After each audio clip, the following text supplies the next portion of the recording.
Let's go, man. Look, Slow Feet Don't Eat podcast. We are back again. Guys, I literally just ran in the door. Was running late tonight. Only 1 minute late. All right, but I got a awesome conversation tonight. I think this is a much needed conversation.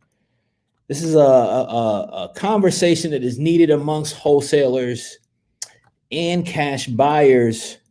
But tonight, I'm going to switch hats just a little bit. So I'm going to turn this one around, actually, because tonight I got my guy Ali Kassam with me tonight, and I'm in cash buyer mode tonight, man. All right, so I'm not speaking from wholesaler Chris tonight. I'm going to be speaking as cash buyer Chris. As many as you know, I've been buying properties for 11 years now. Been a cash buyer for a very long time. Also do a lot of wholesaling, obviously, but I'm still a cash buyer. I buy multiple properties a month. And one of the gaps that I often see is the conversation between cash buyers and wholesalers. How do I deal with a cash buyer? What things should I provide them? What questions should I be asking? So tonight, I'm talking to you as a cash buyer. Going to break this thing down for you all the way. Like, I'm really going to break down for you what you need to know when it comes to dealing with a cash buyer. And I figured, why not have my guy, one of my OG students, all right, Ali Kassam, come through. He's a cash buyer. His market is also Richmond, Virginia, up to the DC area. This guy's doing awesome things. So we're going to have a conversation tonight and talk about it. So let me get Ali in here. My guy, Ali. What's up, you fam? What's up, Chris Jefferson? How are you? I'm doing well, man. I appreciate you coming through the Slow Feet Don't Eat podcast. All right. Tonight, we're going to be talking about how to deal with cash buyers. What are some of the top secrets when it comes to dealing with a cash buyer? So introduce yourself, man. Who are you? Where are you from? Why are you a cash buyer? Let's get into it. Absolutely. First and foremost, Chris, let me say it's an honor and a privilege to be on the show here with you. I appreciate you, man. I appreciate you. Yeah, so my name is Ali Kassam, for you guys that don't know me. Member of the U fam. To give you a little bit of background on myself, I got into real estate maybe about a year ago. I read Rich Dad Poor Dad, of course, and that really changed my perspective on my long-term goals. I've been very blessed in that I work in IT as my day job. And so, I have a pretty solid stream of income. I guess you could call it the golden handcuffs. But I was really looking for a way to make money on the side that was scalable, right? And so, I was working 40 hours and I figured, okay, if I can flip, 4 or 5 properties a year, that in and of itself would be enough to offset my day job. And so that's kind of where I started. I bought my first property back in May of last year. We flipped it. And then it's just kind of been a fun ride from there. I grew up in Richmond all my life. I live in Alexandria, Virginia now. And it's cool because like my wife is an architect. And so the process of flipping houses is kind of a passion for both my wife and I. I'm also a wholesaler now on the side, so I've got a few properties under contract as wholesale deals. So I'm excited about the fact that now I get to play both sides. I get to be my own end buyer. I don't have to necessarily shop out all of my deals, especially the juicy ones. I don't have to. I don't have to sell off those good deals. I get to keep those for myself and extract all the value from them. But yeah, I'm just a guy just like everybody else here in the group. No doubt, man. So your wife's an architect. You got bit by the real estate bug. Who motivated who first? Like usually in this situation, somebody's got to sell the other half on, hey, we're going to do this wild, crazy thing called flipping houses. We're going to invest a bunch of our money and take on a bunch of risk. And it's going to work out perfect. Look, we're going to buy a house. We're going to make 50 grand. There's not going to be any problems. We're going to be a cash buyer. Like who sparked that thought and conversation in the house, man? Well, it's funny, and this is the one thing that I would tell anyone is like knowing how to find your leverage is key in any business. And the reason I say that is I told you I tried to get into real estate for like a year and it was having no success. But real estate was like my passion. And then when my wife and I got married, like our ability to gain traction and move forward, like went from, no momentum, standstill to like full sprint. Yeah. Immediately. Yeah, man. So let me ask you this too. So how did you find out about the U? How did you even get into the program? Because you were like one of the, I guess we'd call you like almost like a founding member, man. I mean, oh man, that's it's crazy to think about that. But I remember. So because I'm in Richmond, I looked up, Richmond wholesale groups on Facebook, and came across your Wholesaling Supercharged no doubt group. And then I just remember watching all of your videos and being like, man, this is a guy who's like the real deal, like you see so many people and they talk about all these like complex things. And then I watched all your videos and I was like, you have the simplest approach to overcoming obstacles, and yet they are tested, they're tried, and they definitely work because I have used them. And so I remember reaching out to you because you had mentioned you had a training program in the past. And I was like, oh man, if I can get on that training program, I'm all in for it. No doubt. And it's been worth every minute. That's what I can say for sure. If you are out there watching right now and you are not a member of the UFAM, you are wasting your time. Like, hey, that's real. For 100, whatever it costs, I don't even know what it costs for new members, but somewhere around $100 or something like that. UFAM, if you're watching this out there right now, slow feet don't eat. Like, if you're not part of the UFAM, you probably have slow feet because you gotta start eating. You gotta get in the UFAM. Hey, you know what's crazy, man? So just speaking on the U real quick, because I don't often talk about it a lot, like on this podcast, but it's sick, man. Like every day I go in the group, there's another new student that's done their first deal, somebody that's closing another deal. I mean, it's super motivational, man, super inspiring to see. Last night, we did a 4-hour coaching session where we literally locked in for 4 hours straight. I don't even remember if I had a glass of water or not, a little Gatorade. And we just locked in, man, and talked about stuff, talked about life, business, all these different things, man. So shout out to all the UFAM. So let's get into this, right? So you're a cash. Well, can I just add one thing to that? Please. By the way, so when I said like I found my leverage through my wife, like that's where I found support and where I was able to like, take my business to the next level. But like the beauty of having a network like the UFAM is like, there may be somebody in the group that you connect with where you're like, okay, let's link up, let's partner up, let's, and you might take your business from doing 1 or 2 deals a year or like, even like one or 2 deals a month to like 10 deals a month just by finding someone you connect with, who takes your business to the next level. So definitely opportunity there.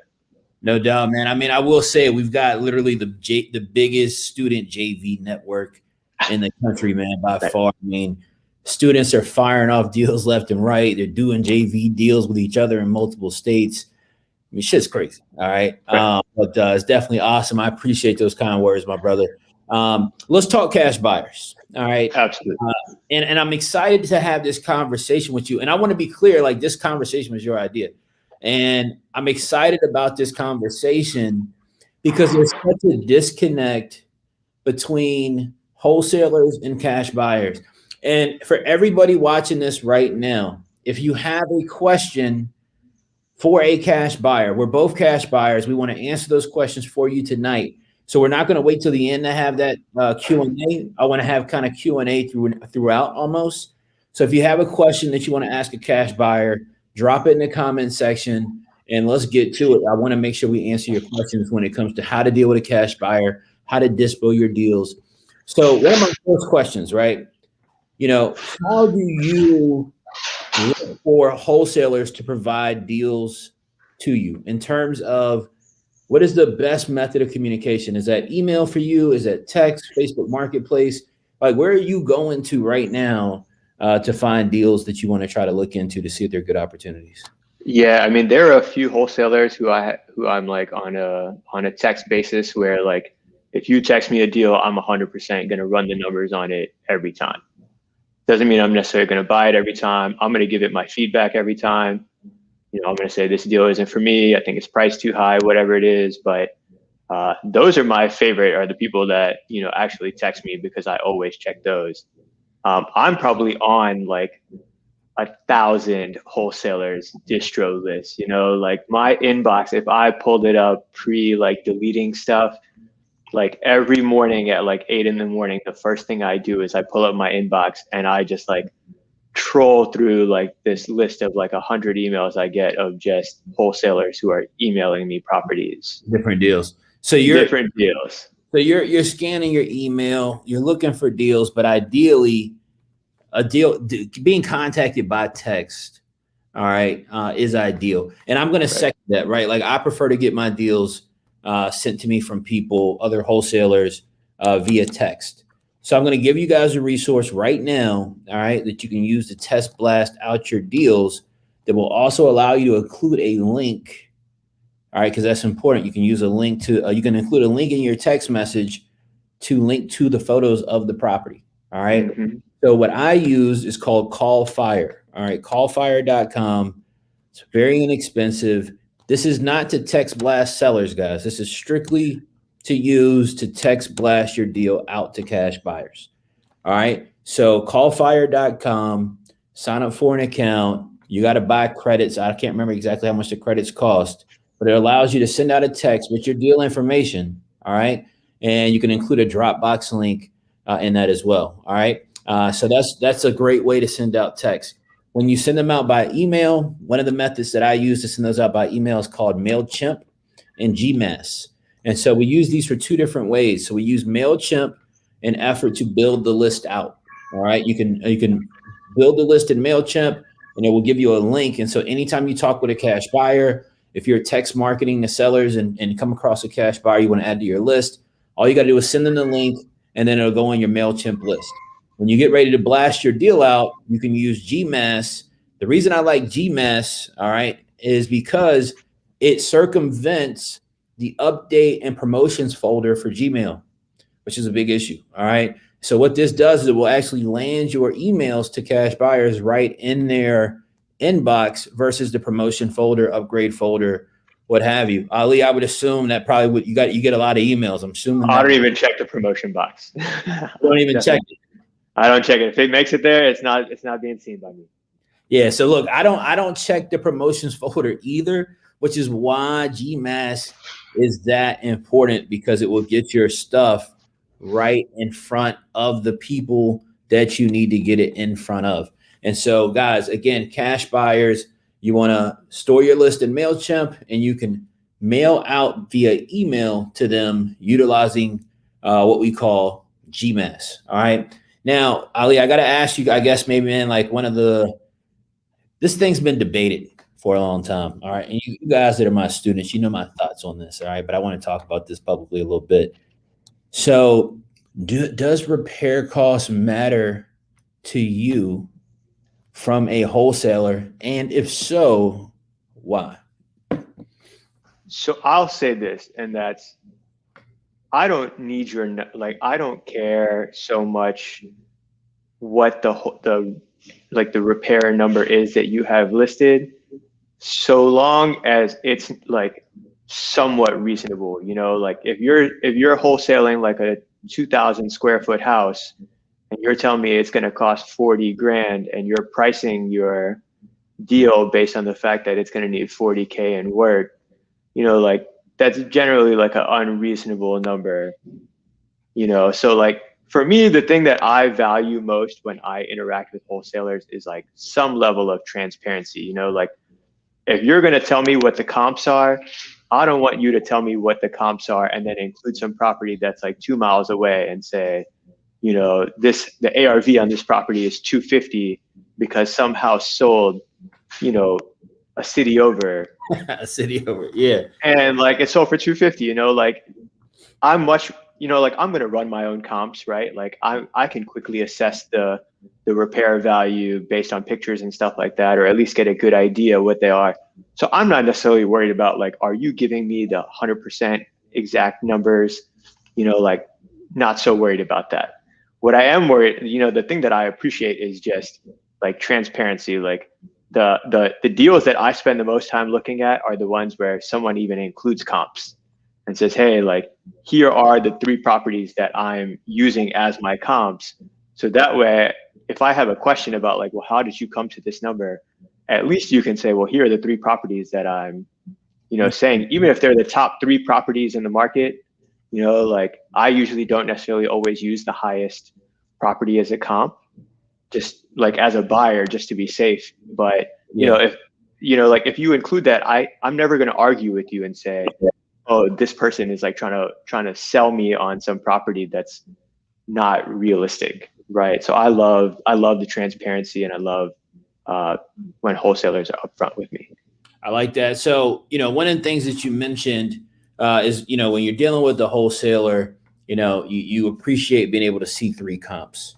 And one of the benefits to that, we send out in our email blast, obviously not in our text blast, but in our email blast, we'll send out 3 supporting comps to the subject property as well. And what I like about doing that on email blasts is it's really kind of almost exactly what Ali said. What I like about it is it's me letting the cash buyers know, giving them kind of a quick, peek at, hey, here's the property that I'm selling. Here's a quick rundown on some information on that property. And just so you know, like here are 3 supporting comps. Obviously, I know they're going to do their own comps, but I want to give them the opportunity to kind of get a picture of the property in a snapshot. So when I'm getting a deal from somebody, I appreciate being able to, again, pull that email up, take a look at the subject property address. And when I say subject property, guys, I'm talking about the property that you're going to be selling, the one you're going to look to wholesale. So I'm taking a look at that address, and either I'm going to be familiar with that address or unfamiliar. All right. If I'm unfamiliar, looking at the purchase price and then looking at the supporting comps that are included tells me if it's even worth my time to look into it. Right. Not that I'm going to trust your comps and buy the deal based on the comps that you gave me, but it's just giving me a quick, like 15-second snapshot look at, okay, like maybe this is a deal. Let me check it out and kind of see what's going on with it. We got a couple of questions. Well, can I just add one thing to that too, which is I feel like the bigger point I would make with that is like you erode all your credibility when you start sending me like all of this false information, right? Like if all of your comps are like ridiculous and like don't make any sense, like the likelihood that I continue opening your emails and checking your deals and stuff like that, like those are the people who I know, like there are definitely emails I get where I'm like, I'm not going to open this because all their deals are trash because they just value them based on these like ridiculous metrics. You know what? I'm glad you brought that up. Let's talk about that before we do that.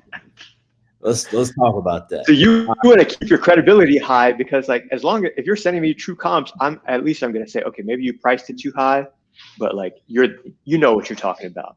Yeah. So this is important. All right. I talk to my students about this a lot. A lot of you guys aren't my students, so I want to kind of break this down and be clear. If you were sending out deals and you find yourself trying to sell somebody on your wholesale deal, 1, it's likely not a deal, and 2, you're losing credibility in the marketplace. All right. And I think new wholesalers, and I can say this because I work with a lot of my students are new wholesalers.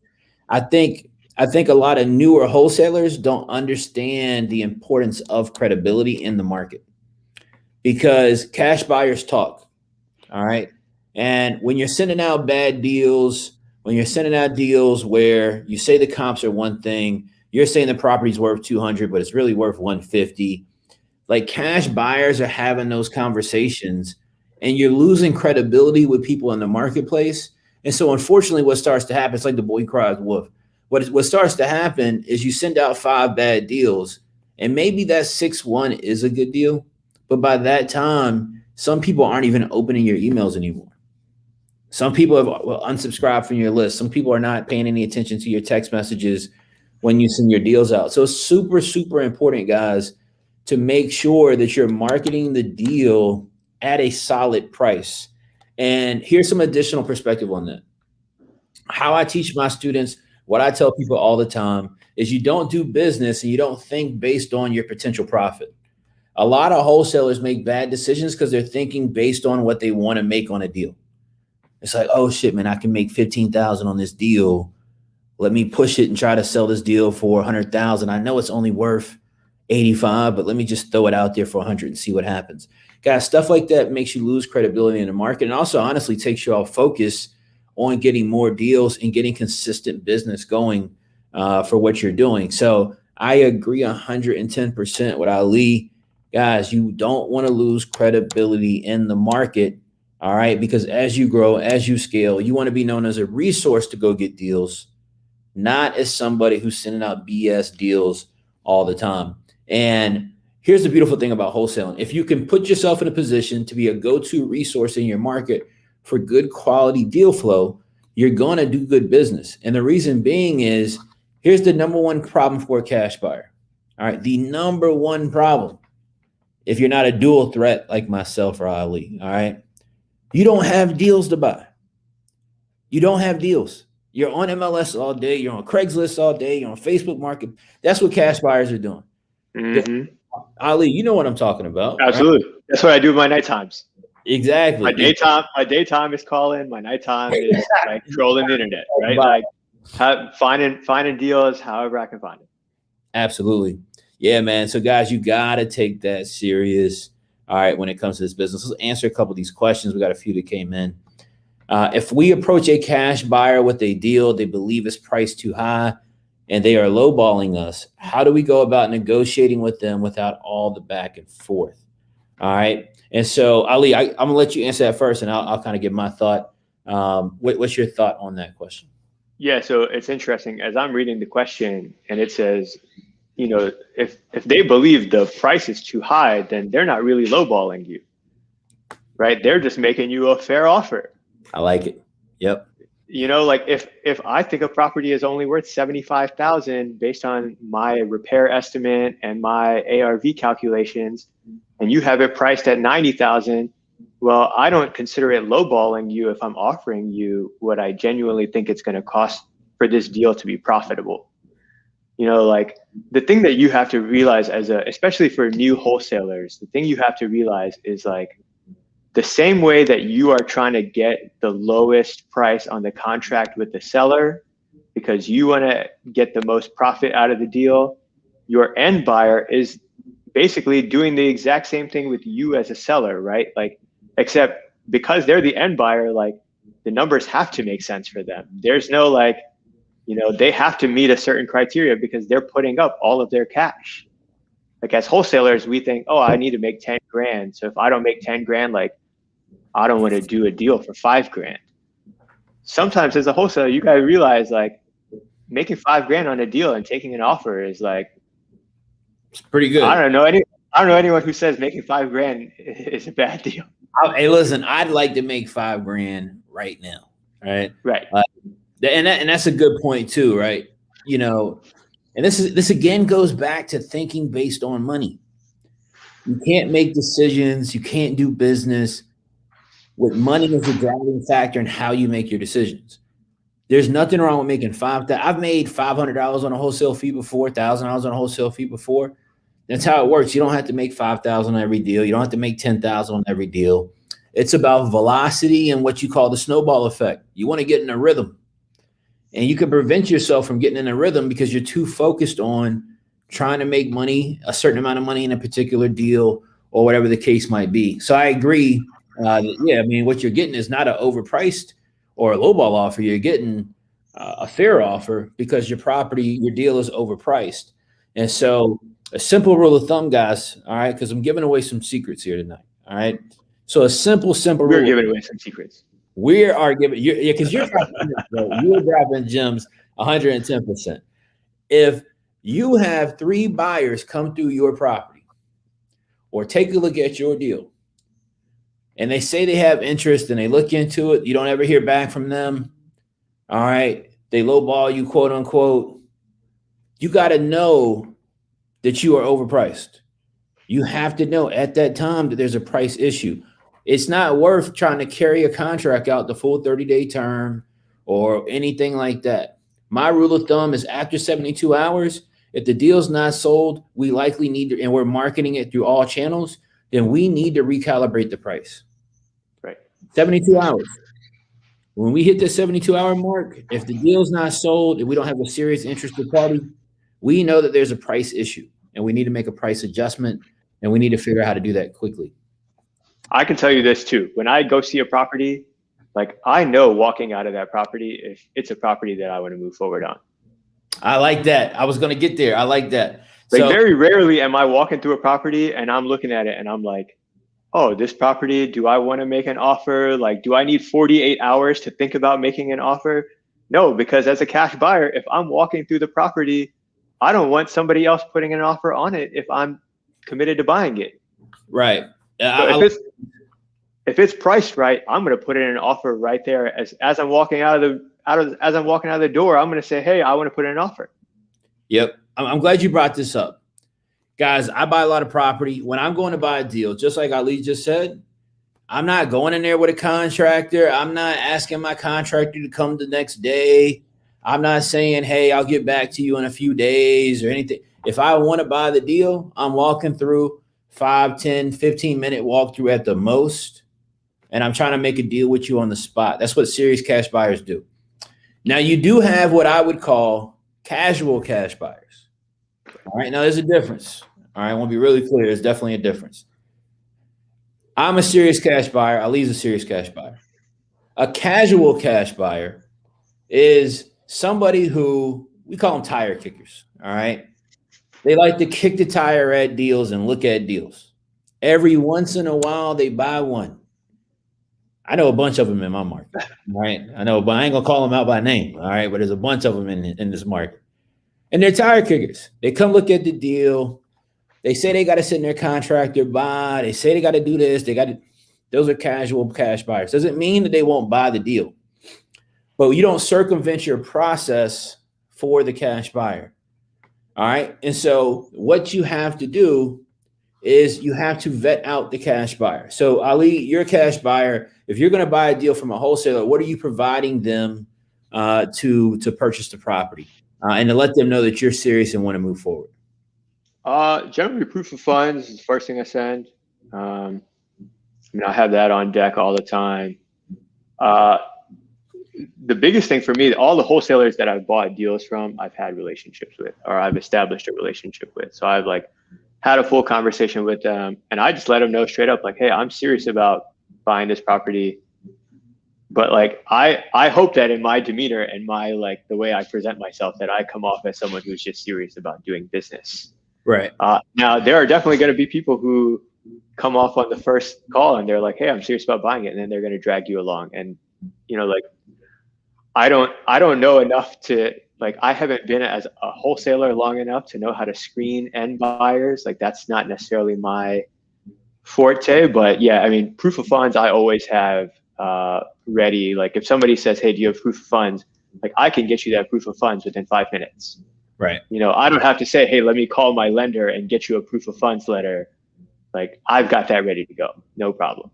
No doubt. So guys, listen, serious cash buyers, they're going to send you a bank statement. All right. Because they're buying in actual cash. Now you're also going to have buyers that are buying hard money or construction loans with a bank, using a HELOC, whatever the case might be. And there's going to be times where somebody doesn't provide you a bank statement. They're going to provide you a pre-approval letter. Now, guys, look, the thing with a pre-approval letter is you can sell a deal to that person, but you absolutely want to make sure that it's a real pre-approval letter. All right. Because in the wholesale community, all right, there's, and in the fix and flip community too, there's been this wave, and this has been around for a really long time. I've been in business 11 years. People were doing this back in the day too, where you go online, you get a fake proof of funds, and you send that out, make cash offers. And this is how people start daisy chaining your deal and doing this and doing that. Somebody sends you a pre-approval letter before you sign a contract with them and ratify that contract. You want to call and verify the proof of funds. Call the company listed on there. Call the person listed on there. If you're smart, instead of calling the number on the paper, you Google the number and then call it. All right. Make sure you're talking to the right folks. Okay. And verify that that person is actually approved for a real loan. All right. Real loan. Ali, I got a question for you. Yeah. What, as a cash buyer, is a reasonable or acceptable EMD for you on a deal that you want to take down? I think the most I'd put down is about, well, from a wholesaler standpoint, I mean, I've heard people ask for $2,500. I generally try and talk it down. If I'm buying from a wholesaler, it's $2,500. If I'm buying a deal straight out, I do the same thing. You do $100 on the contract all the time. No doubt. And I even very rarely will I try and negotiate with a wholesaler to go down on their contract, because I know that, they're looking to cover whatever they have. Right. But yeah, if I'm on the contracts that I've had, I've never put down more than $1,000.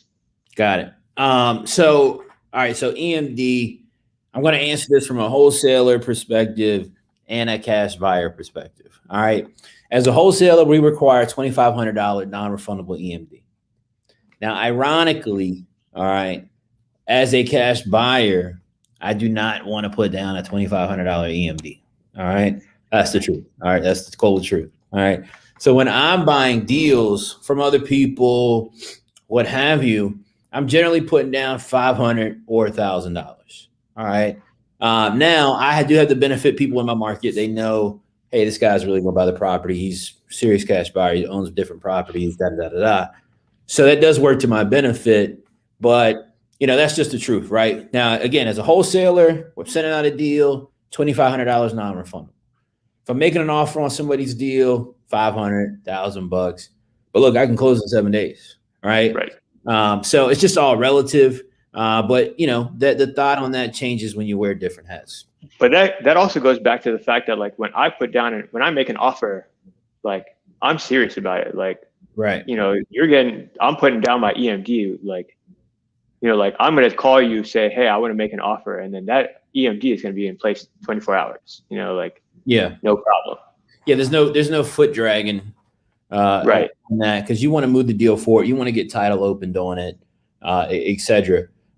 Here's a good question. Actually, shout out to the ladies in the U. Do you ever want to know what the assignment fee is? Does it bother you if the wholesaler double closes? Ali, what's your thought on that, man? Well, so I'll say this in two different ways, two different perspectives. So I don't really care prior to buying the deal what the wholesale fee is, because at the end of the day, like, if the numbers make sense for me to buy the deal, then the numbers make sense for me to buy the deal. Like, I'd rather you make your money and keep sending me good deals than me try and squeeze you and then you not want to deal with me later on in the future, right? Like, no doubt. But on the flip side of that, the whole reason why I got into wholesaling was because I started buying deals, and then I started seeing on the HUD, what the assignment fee was. And I was like, why am I paying this assignment fee when I can just go out there and start making cold calls myself? That's a fact. So if you're out there and you're a cash buyer and you're paying all these wholesale fees, just know you can just pick up the phone and start calling, and you can track down your own deals. Yeah. And look, the reason you get those big assignment fees, guys, honestly, is because most cash buyers aren't like myself. They're not like Ali. They don't want to go out and push to get wholesale deals. They don't want to push to get direct to seller deals. They don't want to do that work. So they get stuck paying those assignment fees. The most I've paid as an assignment fee, I think, was $98,000, I believe. Paid to shout out to Eric Hunter, that's here in Richmond. He sold me a deal a couple of years back, paid him $98,000. I think I paid 80-something thousand on another deal to somebody. Never bothered me whatsoever what a wholesaler is making on a deal. I could care less. If anything, like Ali says, the only thing I really think afterwards is, damn, why not find this deal myself? Mm-hmm. But you're buying based on math. You're buying based on the numbers. If the numbers work, if that shakes out, it is what it is. Like, I feel confident. I feel good to go. I'm not trying to beat anybody up, about their wholesale fees. Double closes, could care less. Doesn't matter to me if somebody double closes. Now, that doesn't mean that there aren't buyers out there who don't care about your assignment fee. If they do, they're generally not good cash buyers. All right. They think that they're better than a wholesaler because they cash buy and things like that. You got to decipher that, figure out if you want to keep them on your list or not, and how you want to move that forward. But, it just kind of is what it is. You're going to run into people that are bad apples that have an issue with your assignment fee. They find out what it is and they want to try to talk you down on your contract or, whatever the case might be after you sign an assignment agreement. So you got to make a decision as a wholesaler. Do you want to do a double close or do you want to do an assignment? And so that just kind of all depends. And I think that also brings into the fact that, like, if you are a wholesaler and you have the deal flow, right? If you can take consistent deal flow to a single buyer, like, you become invaluable because you basically become that buyer's like sales team. Right.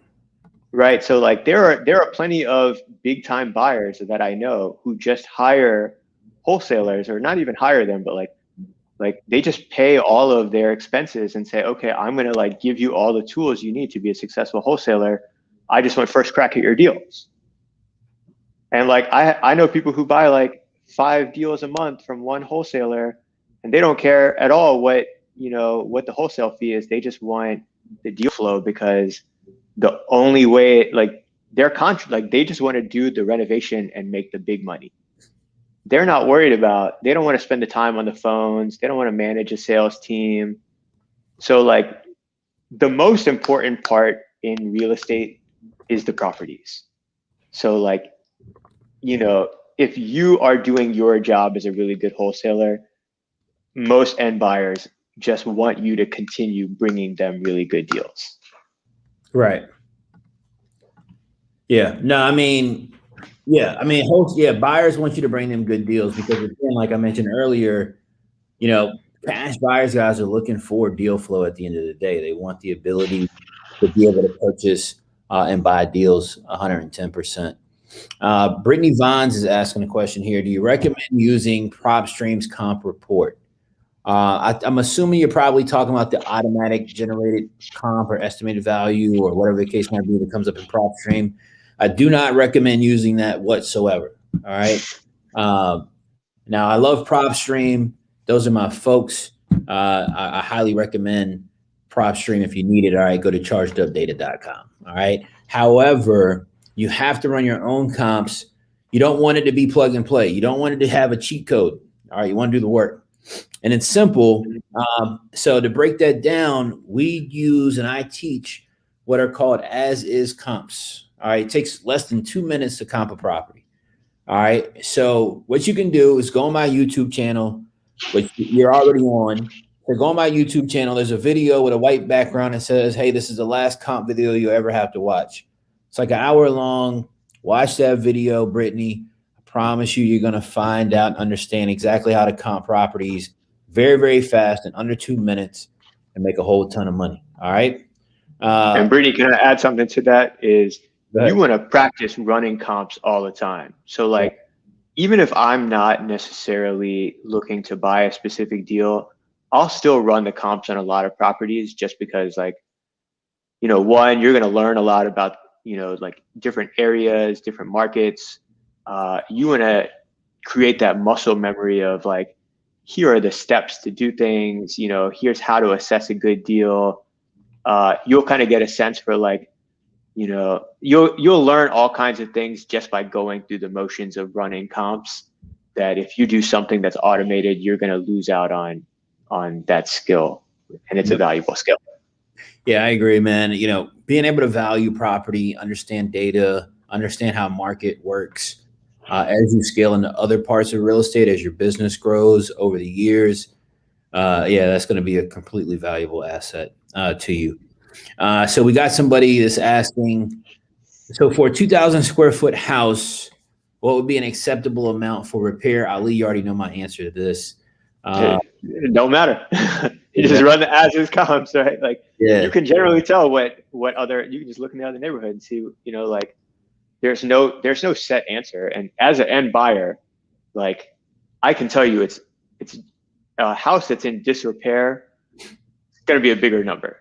Right. What that number is, like, it's going to be different for everyone. Like I have a contractor who charged me one price, like you might have a different contractor. It might be different in different markets. Yeah. The one thing I will tell you when I first got into renovations, the thing that I learned very quickly was like money goes really fast in renovations. Hey, tell me about it. You might think like 10 grand or 15 grand will like redo an entire tiny little house. Like the first house I bought was 800 square feet. And we were thinking like, oh, like how much could it possibly cost to renovate this little house? Yeah. We took this house from like rinky dink, shabby to like HGTV quality. Cost us $55,000 to get there. Now that might be high, that might be low. I don't know. It was our first deal, but like 15 grand doesn't get you anything in today's renovation market. Yeah. 15 grand, man. Yeah, you can run up a lot of money fixing a house up. That's for sure. I've spent up to $200,000 on renovating a house before. Money can definitely get tied up. So here's my answer to this question. It don't matter. Okay. And I'm going to explain to you why it does not matter at all. As a wholesaler, how much it's going to cost, all right, to renovate a 2,000 square foot house. One, the same video I said to Brittany to go watch on my YouTube channel with the white background, last comp video you ever have to watch. You need to go watch that video as well, because it's going to break down for you exactly why the repair costs don't matter. I'm going to let you guys in on a dirty little secret. All right. Dirty little secret. Don't tell anybody I told you. So I don't want any cash buyers getting upset with me, trying to take my head off. But I'm going to let you guys know right here tonight. All right. The only reason, literally the only reason the cash buyers ask you what the repair cost is so they can negotiate with you. True. That's the only reason. True. It's a dirty little secret of cash buying, okay? And it's easy because wholesalers don't know any better. Right. That's why part of what I'm doing with Charged Up University, teaching people how to wholesale, is making them aware of these type of things. Because this is the dirty secrets, one of that people don't tell you. How much it costs to repair has no relevance whatsoever to you as a wholesaler. It's not part of your transaction. All right. You're just selling off a spread of the contract. How much it's going to cost to fix it up should not matter to you at all. All right. Here's what happens. You send out deals. Somebody who was selling a course 20 years ago or 30 years ago, 10 years ago, whatever it is, said, hey, Ali, when you send out your deals, man, put how much it's going to cost to fix it up. Get a contractor to come look at the deal for you before you put it on the contract. All this stuff that's not relevant. Mm-hmm. Here's what ends up happening. I send Ali a deal and I say it's going to cost $40,000 to fix it up. Now he looks at the deal and realizes, yeah, this dude thinks it's going to cost 40. It's only going to cost 25. All right. So then he comes back to me and says, hey, Chris, yeah, I know you said it's going to cost 40, man, but it's looking like it's going to cost me like 50 to fix it up. Do you have any room on your wholesale fee where you can come down a little bit, and maybe come down 10,000 so we can make this work? And you, as the wholesaler, thinking based on money and not thinking based on systems, processes, and doing business, you say, oh my God, I'm freaking out. I got a cash buyer right here. He's giving me a proof of funds. And if I don't come off my price, $10,000, he's not going to buy my deal. And so you just go give up the $10,000 because a cash buyer told you it was going to cost him $10,000 more to fix it up. Right. Ali, am I lying? Not at all. Now I will tell you this, and this kind of reminded me of the question you asked me earlier, was like, I think as an end buyer, the thing that I value the most is good pictures. Now, right. I know in the world of virtual wholesaling, like you might not even have pictures. You might not have ever seen the inside of the house, and your end buyer might not care what the inside of the house looks like. Me personally, I love seeing pictures. There's a deal I'm buying right now. We have it under contract. It's like a turnkey property. Yeah. But it's being priced as like an as is, like needs total renovation.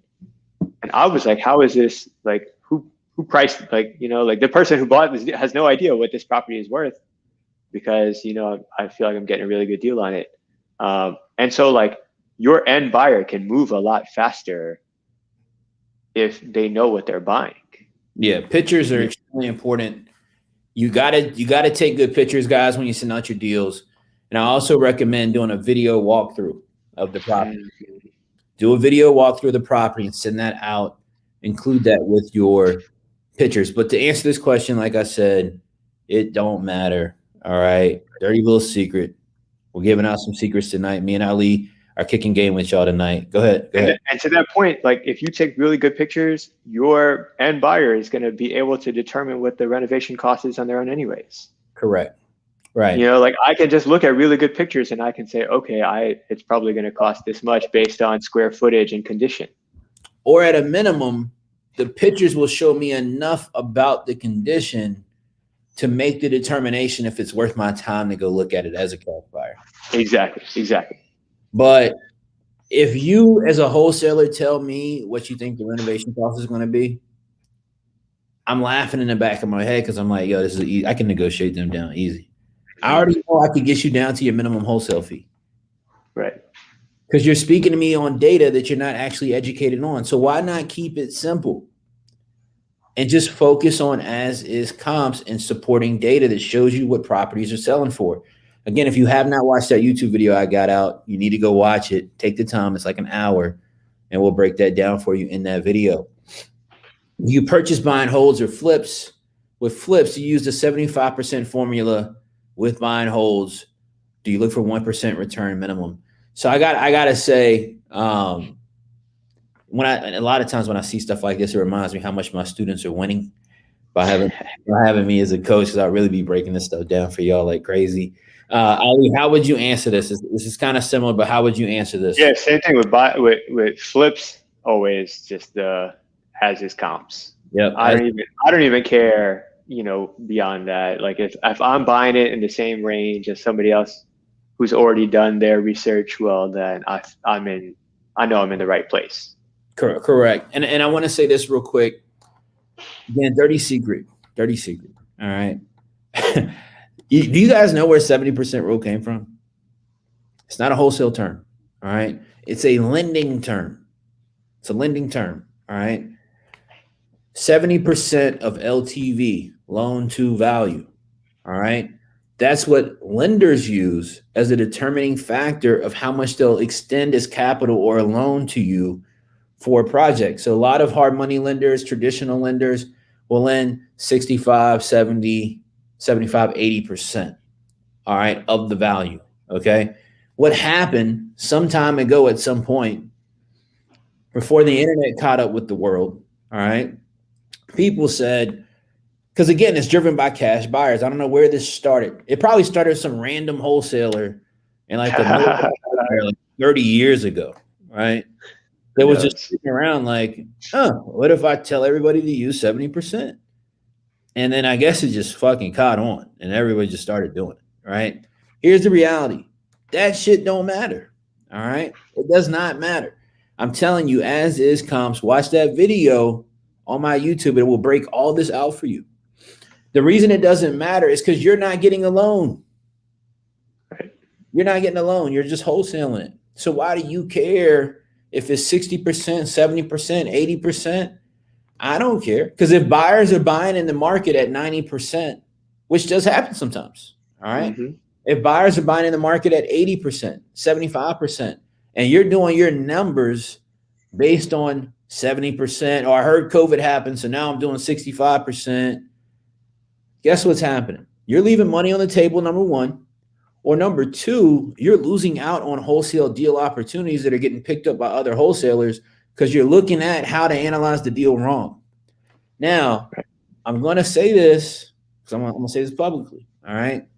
I know there's a lot of people out there still teaching y'all, And I'm not going to toot my own horn too much, but there's a lot of people out there that are still teaching y'all that aren't my students to use 70%, to look and figure out the repair cost and all of that. A lot of them aren't cash buyers, number one.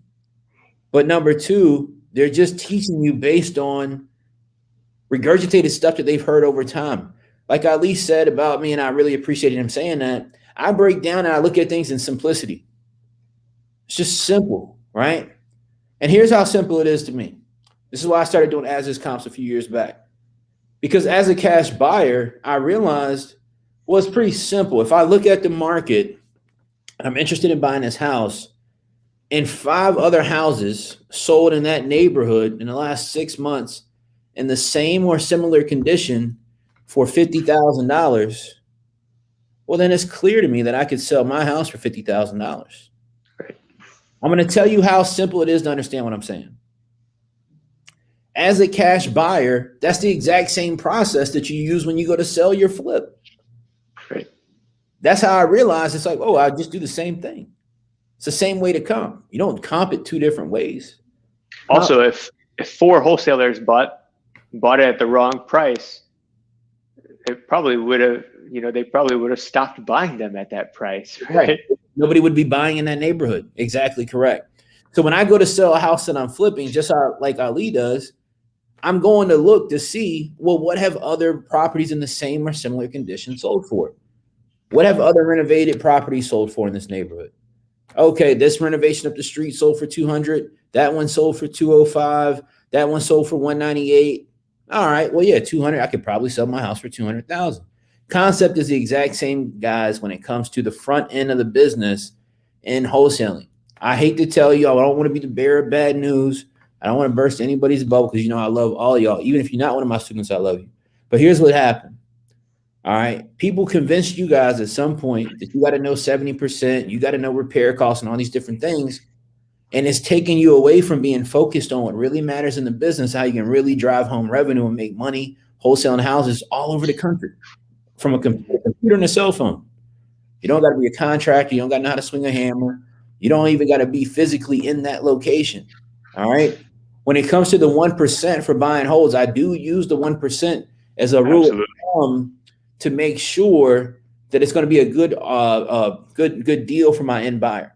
All right. So yes, you should definitely use the 1% rule. That number is 2% in some markets. So just keep that in mind. All right. But yeah, you definitely want to use that. Ali, is that something that sounds like you use as well?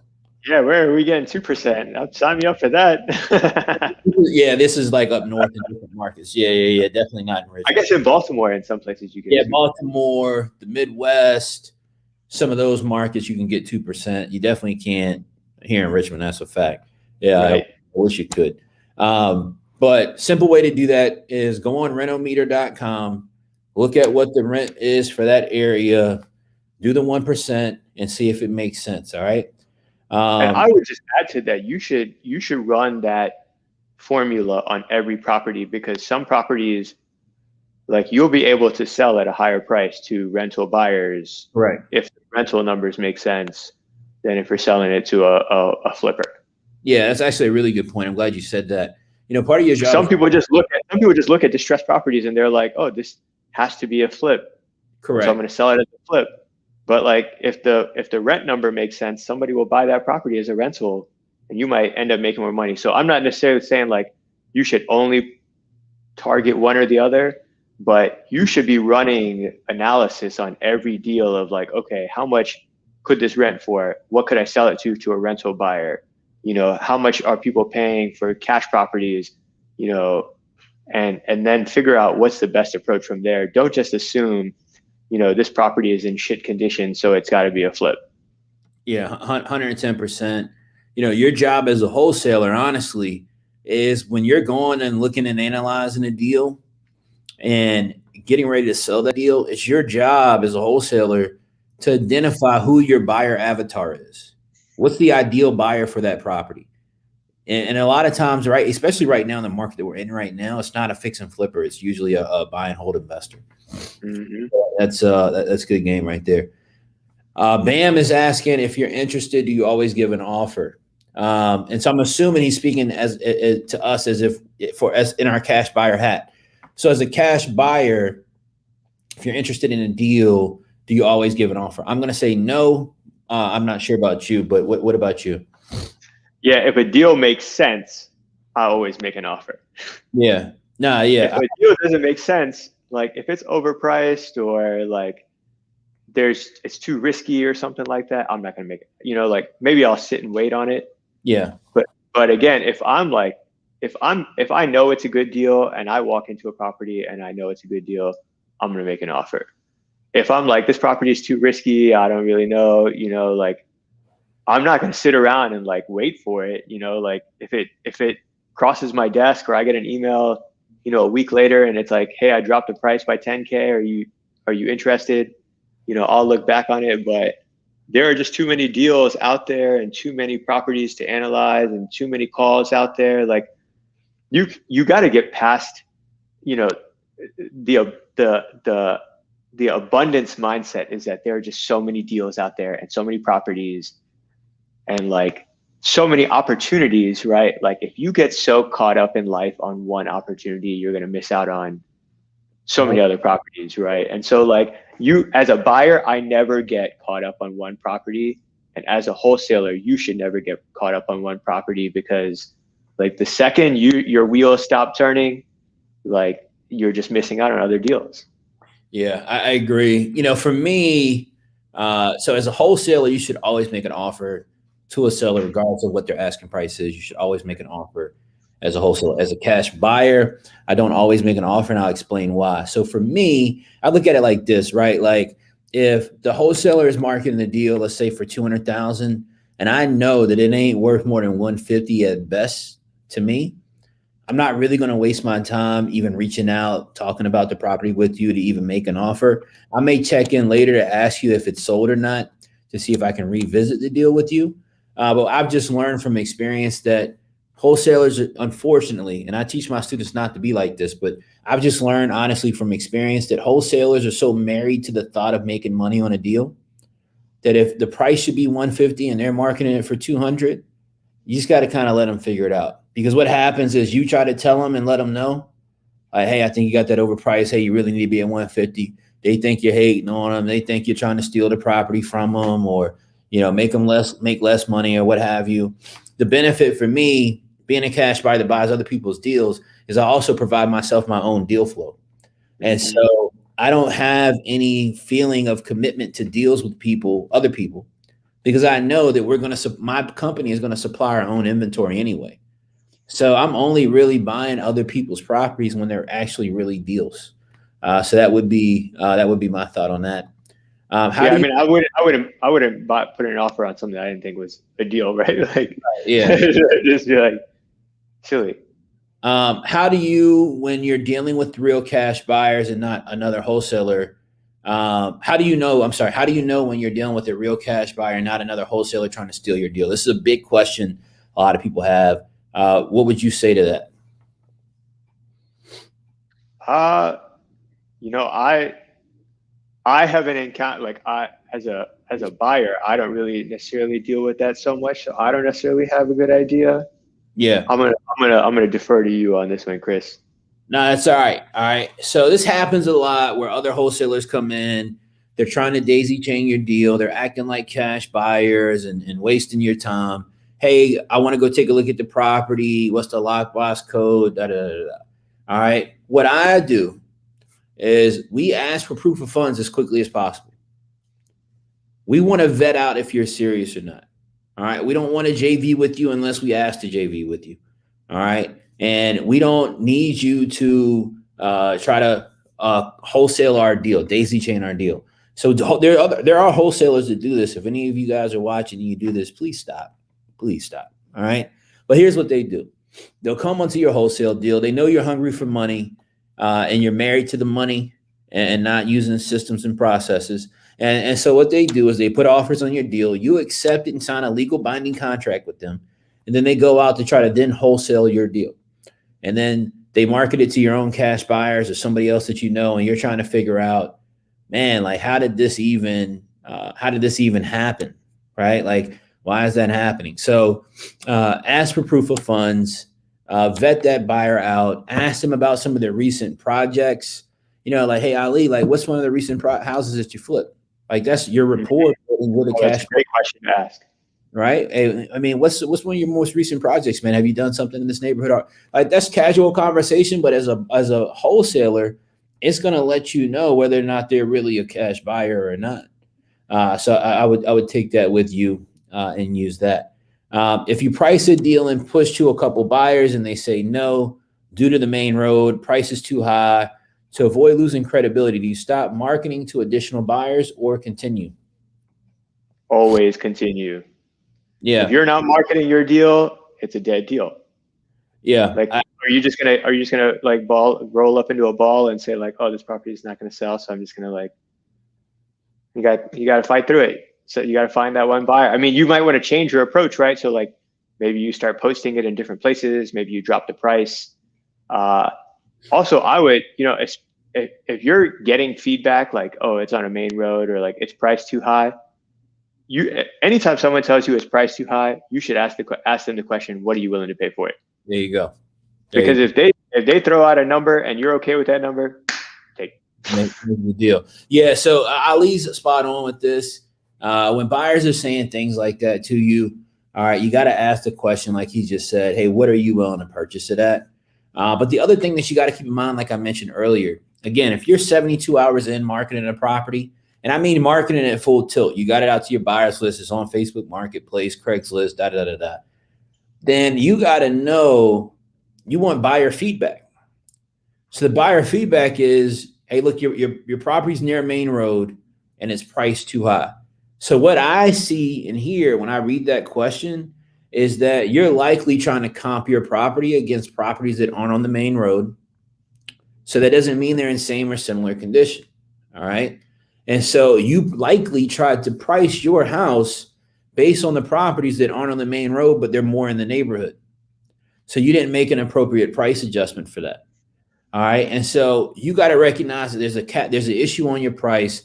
So you need to go in and make a price adjustment, likely to make that work a little bit better for you. All right. What's the average percentage in today's market that most buyers want to be all in? I know 70% is normal. Is it higher now? Michelle, again, go on my YouTube channel. I know you're on YouTube right now. Go on my YouTube channel. I want you to watch the video with the white background that says this is the last comp video you ever have to watch. It will break down for you why you don't have to worry about that as a wholesaler. As buyers, like in Texas, for example, I was in Texas the other week. There's buyers in Texas that are buying at 85% loan to value right now. All right. It just depends. It depends on the market, and that's different for state to state, city to city. So again, work based on as is comps. Don't worry about what's the normal all-in price. Do you guys JV on out-of-state deals, or do you have enough deals on your plate? I don't really understand. Do you guys JV on out-of-state deals, or do you have enough deals on your plate? If somebody has a rehab opportunity for you out of state, are you looking to do out-of-state rehab deals as a cash? Oh no, I won't do any rehabs outside of a certain radius, because I'm still kind of old school. I still like to go and see the properties. I don't necessarily go and see them before I make an offer, but it's, for me, I'm not at a point where I can manage a project, that's more than like an hour and a half outside of driving range for me. So I personally won't go that far out. I don't know about you, Chris. I'm the same way. I'm 34, man. I'm old school, man. That's why you're only 34. I'm 30. That's why they call young man. Nah, that's why they call me an OG now, man. I'm 30. I'm mid-30s, bro. I'm mid-30s. It's 2021, man. I'm touching 35 this year, so they consider me an OG these days. And I am not flipping. Flipping sucks as is. Okay. I want to be really clear about this, actually. Yes. Flipping sucks. It's stressful. It's stressful. It is not fun. Somebody told y'all this lie too. Let me let you in on another dirty secret. All right. Somebody told y'all this lie, that wholesaling is at the bottom of the totem pole, and you want to stop wholesaling as fast as possible and start fixing and flipping houses. I talked to so many people that are new to wholesaling. A lot of them hadn't even done their first wholesale deal yet. And they're like, oh, I want to fix and flip houses. I want to do this. I want to do that. And I'm like, whoa, whoa, whoa, bro. Like, slow down a second. All right. First of all, it's not enjoyable. All right. Seeing the end product is rewarding. Don't get me wrong. Knowing that you're adding a quality property to the community, hopefully you're doing it at an affordable price. I've done expensive houses before, but just knowing that you're providing a great product for the community does feel good. So don't get me wrong on that. All right. But here's what I really want to drive home right now. Make sure you guys understand. All right. People flip houses. I don't care who they are. All right. They could be the biggest flipper in your entire market. Okay. People only flip houses for active income. Mm-hmm. That is why you flip houses. You flip houses because buying and holding is slow. And you should buy and hold. I want to be clear. I'm not saying not to buy and hold. You should be buying and hold. All right. 100% buy and hold. Buy assets. All right. But people fix and flip because they need active income. So to create that active income, they have to fix and flip houses because they don't want to do stuff like knock on doors, go to the probate office, cold call all day, send out a bunch of texts, da. However, if you have that skill set to be able to find and locate deal opportunities as a wholesaler, that is creating active income as well. And so what you got to think about is, I had to think about this because I've slowed down the amount of rehabs that I do. I used to do 30, 40 rehabs a year. And I slowed that down and I shifted that focus more into wholesaling because of exactly what I just said. I realized one day, I said to myself, wait a second. So we did this job and it took us 6 months to flip this house. We went through all this BS to make $50,000. Yep. Yo, I could have wholesaled this house 6 months ago and made $25,000.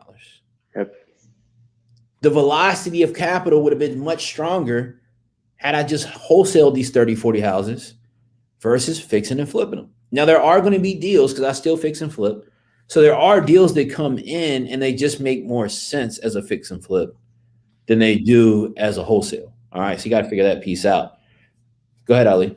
I think that's an important part you mentioned was like when I first got into this as a cash buyer, the reason I went the route of cash buyer was I was like, well, I'm working 40 hours a day or 40 hours a week. So like I can fix and flip on the side and like that doesn't consume as much of my time. Right. Now that COVID has hit and honestly, ever since I became a member of the U, like I was like, I can keep my cash in my bank account. I don't have to manage projects. I don't have to do all this stuff. And I can still make, the same amount of money. All I need to do is work on my deal flow, right? Like, yes, if I'm doing 4 deals a month or 4 deals a year, I can make a lot, but I can also wholesale 10 deals and probably make the same amount. Yep.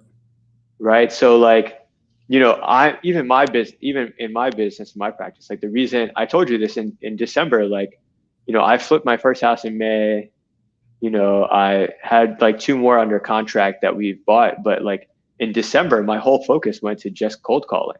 Yeah. But now my entire business is like, if I get a property under contract, like we plan on keeping our buy and holds, and like cherry picking really good deals. Yep. But for the most part, it's like, why take on the stress of a 3-month project? You got to deal with contractors, permits, lenders, like, every time you got to write a check for, paying interest on a loan, like you're constantly moving money around. Like it's very stressful. Yes. So, but I think you brought up a really good point too, which is like, the goal of getting into this whole business is to achieve financial freedom, right? Like you're not just, the goal of wholesaling is not just to give yourself a job as a wholesaler. If you're doing that, like you're just putting yourself in a higher paying 9-to-5 job, right? Yep. And like the second you stop wholesaling, you're going to stop making money. So like, like the thing that you have to realize is if the long-term goal in life is to achieve financial freedom, like you want to grow your wholesale business to the point where you can start buying rentals and building long-term wealth and being able to keep the best rentals for yourself. If you get 4 or 5 contracts a month, you should definitely be buying one of those and keeping it as a rental. Yeah. Because, if you do that, if you buy one rental a month, you're going to have like 36 doors in 3 years. You can retire on that, and then you don't ever have to worry about, you don't ever have to stress about money or anything for the rest of your life. Yep. And like, that should be the end goal. It's not how many properties you wholesale. It's not how many, wholesale checks you get a year. The number you really want to keep as your scoreboard is passive income, and how much money are you making from rental income. That's facts. That's the big ticket. And I think that's the one thing that like wholesalers get their heads so wrapped up in, like, I need a wholesale deal, is they forget about the fact that like you should be reinvesting some of your wholesale profits to buying holds that are good deals. Yeah, I'm gonna double down on what you're saying, because I'm an example of doing it wrong. Right? So I'm gonna double down on what you're saying. All right. I started out 11 years ago, was a wholesaler, started doing pretty decent, got into fixing and flipping, and I was cashing out. I was making a lot of money fixing and flipping houses. And so the thought of making 50,000 flipping a house or making $400 a month renting it out, I'm like, yo, give me the 50 grand. Right. And so it took me 4 years to realize, whoa, wait a second. I got to get up and work every day to make money. Now, I know I'm making a lot, but I got to get up and go to Lowe's at 6 a.m. I got to go by job sites all day, every day. I got to cut 1 million checks a week. I got to argue with contractors that are asking for money when they didn't do the work or didn't do it correctly. And they're, I'm going to file a lien on you. I'm going to do this. And I'm like, wait, like, you didn't even do the shit right. Right? Like, you're doing all this different stuff. And so here's what I had to understand and realize. In hindsight, and this is why I'm teaching y'all to do it the right way. So the trajectory is not, I want to be a wholesaler and I want to get in the fix and flip. That's called a lateral movement. Mm-hmm. All right? If you got a job you like, you don't leave the job you like to go to a new job that's going to pay you the same money. Doesn't make sense. You might as well just stay at the job that you already have because you like it. That's called a lateral movement. All right. Now, a good move would be going from wholesaling into buying and holding, buying rental properties. So the lateral movement, guys, to be clear, is you don't need to go active income to active income. Because again, remember, people are flipping as a primary source of income or business because they don't want to be a wholesaler. They don't want to do the work of a wholesaler. Maybe they got more money. They're starting with a little bit of money, with a nice job, whatever the case might be. All right. But you don't go as wholesaler and then go to fix and flip. Now, again, I don't want to confuse you. It's not anything wrong with fixing and flipping some deals. That's not what I'm saying. But your core business, your primary business should be one or the other. All right. Now, the movement is wholesaler to buy and hold investor. The beautiful part is when you got that synergy, when you're now buying and holding and wholesaling. So now you're still producing active income, money still coming in, because we like those cash hits, right? That's the money that gives us the bigger hits where we can leverage it into buying more property, buying some toys, traveling, whatever the case might be. Rentals, that's a slow play. That takes a little bit of time. All right. Takes some time. All right. But if you can wholesale and you can effectively wholesale, you should not be an aspiring fix and flipper. Doesn't make any sense. 100%. You should be an aspiring buy and hold investor. All right. We have to change this mindset in the community and amongst wholesalers because it's not healthy. All right. No lateral movements. We wholesale to get into buying and holding and more wholesaling. So the deals that come in, like Ali said that he does, when the deals come in and you want to keep them, I do the same thing. You keep them. When they come in and they're not what you want to keep or where you want to keep them, whatever the case might be, you wholesale them. That's how you build a really good business. But you don't go from wholesaling to then going to fix and flipping like I did, because it's a bonehead mistake. And you're just going from a job to another job that's really paying you the same. Right. But the surprise is you think the other job, Ali, I'm sure this has happened to you before, bro. I remember when I had a regular job, You go take that other job because the building's nicer. The office looks a little bit. They say, look, you don't have to have a cubicle, man. You get an office. You know what I'm saying? Sell you on everything. And you leave, they sell you, bro. They got the cafe in the building. Hey, we got a gym in here, whatever. So you quit your job and you get to the new job. They say, well, we're going to pay you the same money. Right. Same shit. You're over there and you're like, whoa, wait a second. It was easier when I had the other job. Right. I know I got an office now and they got a cafe and shit in here, but damn, like it was kind of cool at the other place. That's wholesaling and that's fix and flipping. All right. That's a Fendi fact. All right. That's a Fendi fact. Definitely. 100%. Do you purchase, buy, and holds or flips? What flips you use? All right, guys. This one, yep. Yeah, same thing that we said earlier on that question. Somebody else asked that same question. This is a good one. What is the best method to build a cash buyers list? The thing that I found is the best way is when you have one deal, post that deal, and then save every single email address that comes in. I've actually met people who posted a fake deal. I know there's people that before they ever got a deal in place, they just posted some property. Yeah. It was like an old abandoned deal. They just posted a picture of the front of the house and said, I got this property on for sale. And then they just got a bunch of email addresses and stored them away. Yeah. So right.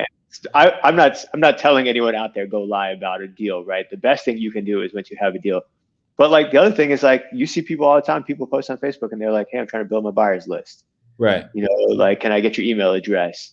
Other thing is like, look for people who are buying in your area, right? Like just reach out to them, shoot them a text message, like reach out to agents who are, selling renovated properties and say, hey, I just want to introduce myself. Like, I'm a wholesaler in the area. It looks like you sell a bunch of renovated properties. If I come across something really good, can I send it your way to send to your cash buyers? Facts. Yeah, I'm going to say, I agree with what Ali said. I agree with that 100%. I'm going to say buying the buyers list. Okay. Again, I'm giving you guys some tips tonight. Ali is as well. He just dropped some great gems, so I'm not going to regurgitate those. Cash buyer data feed. Go to Google, cash buyer data feed. All right. When I want to find cash buyers, I buy them. All right. Doesn't cost that much, guys. All right. You can build a cash buyers list in PropStream. There's a couple other resources as well. I like cash buyer data feed. I like how they categorize the buyers. You can see buyers that own multiple properties. It's color coded, all these things. Guys, cash buyer data feed, I'm telling you, go there to get cash buyers. All right. Let me see. Hey, should I go with my cash buyers title company? This is a good one. Should I go with a cash buyers title company just to make them happy? This is a wholesaler asking this question, I'm sure. What's your thought on that?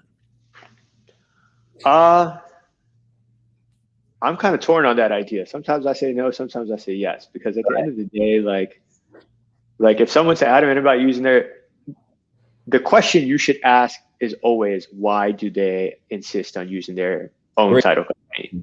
Great question. If they're just like, I feel comfortable using my title company, well, okay, maybe you have to determine that for yourself, right? Yeah. If they're just like, I just don't trust your title company, right? Well, then like you have a bigger problem, which is that you haven't established any sort of credibility with your buyer. And so like, you're unlikely to do continued business with someone who's telling you like they don't trust you, or like you're not going to have a very successful long-term relationship with someone who's telling you like they don't trust you. Yeah. So if it's the latter, you've got bigger issues. If they're just like, I've done a bunch of deals with my title company, I feel comfortable using my title company. I've heard people say like, should I charge a fee to let someone else use their title company? I'm like, I don't, right. Not the end of the world. Yeah, no, I agree with that 110%. So here's a couple of things, I guess, on this. I'm going to answer this, I guess, from two perspectives, as a wholesaler and a cash buyer. All right. As a wholesaler, we always want people to use our title company. All right. just because it helps us better manage and control the transaction and what's happening in the deal. There have been multiple times I've wholesaled a deal and used a buyer's title company. Again, it's not ideal, but if I have to, if I know they're solid, if I've gotten a proof of funds, then I'm definitely going to be open to it. But one of the first things I'm going to do is call that title company and ask a very simple question. All right. What is your assignment fee process? How do you guys handle assignment fees? Because not everybody does assignment fees. All right.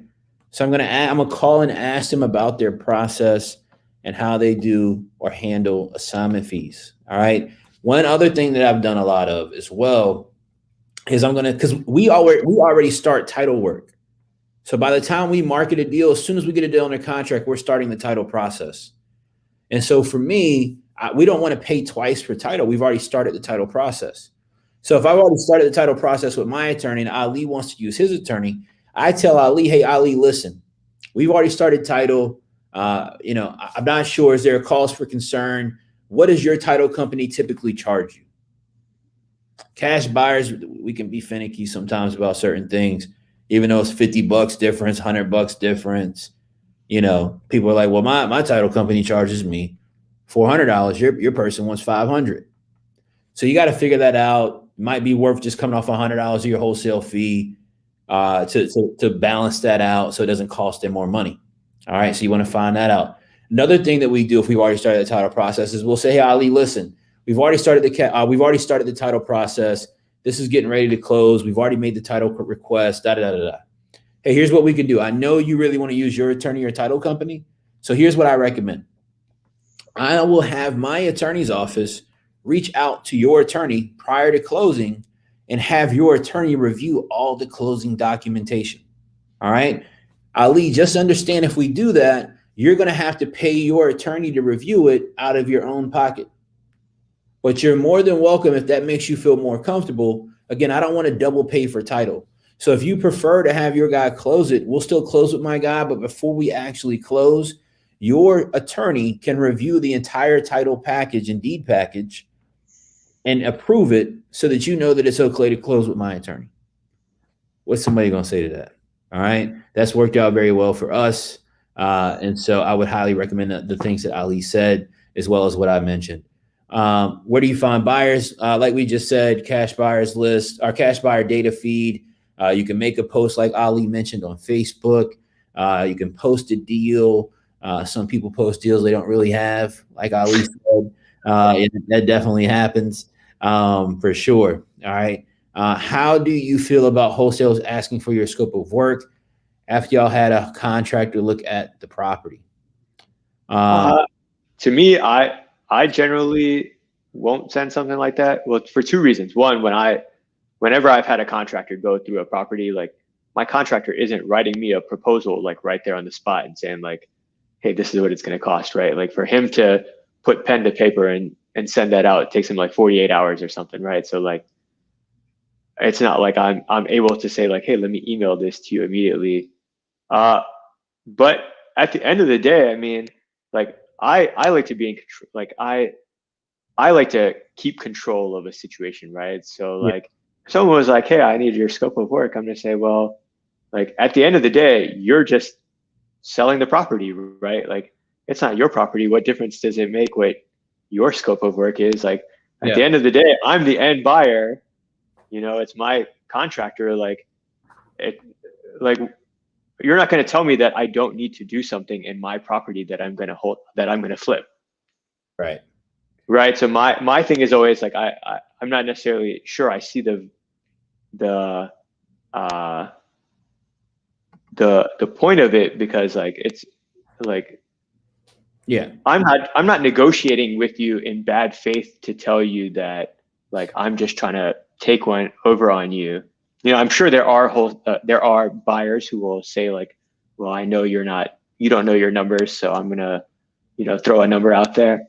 I haven't gotten to that level yet. I'm, baby shark right now. Chris's daddy shark. So, he's got all these moves in the bag. Yeah. I mean, look, so how do you feel about wholesale? Look, First of all, I haven't used a scope of work. Look at a property in probably like 7, 8 years. All right. Right. So anytime a wholesaler or buyer has like a scope of work kind of thing, I'm like, oh, okay, this is one of those casual cash buyers. All right. Most people aren't doing all that. And if they have to do that, that means they're typically getting financing and their bank is requiring them to provide that, or their hard money lender is requiring them to provide that. But you don't need it as a wholesaler simply because it doesn't matter. The only reason you're probably asking that question is because you feel like it would help you be able to sell the deal and speak to the repairs and things of that nature. All right. That's probably why you're asking that question. That's my assumption. Okay. So again, I know that I keep saying it, but go watch that video on my YouTube that breaks out how to make as-is offers, and you'll realize that this does not matter whatsoever. All right. So definitely go watch that. Now, I do want to address something because I know this is a question that people have too. And as it pertains to this, what do I say if the cash buyer asks me how much the repairs are? Now, again, you got to remember, the only reason they're asking this is to negotiate you on the price. Right. 100%. Right? It's literally the only reason. All right. So I know a lot of you guys asked this question, so I wanted to bring it up. People will say, well, what do I say, Ali, when a cash buyer asks me what I think the repair cost is? What should I say? I would always say I would recommend you do your own research. Yes. Come to that conclusion on your own. Yes. All right. Speak to a contractor and have them give you that number. Yeah, look, that's exactly what I say. Now, I do have my Class A contractor's license.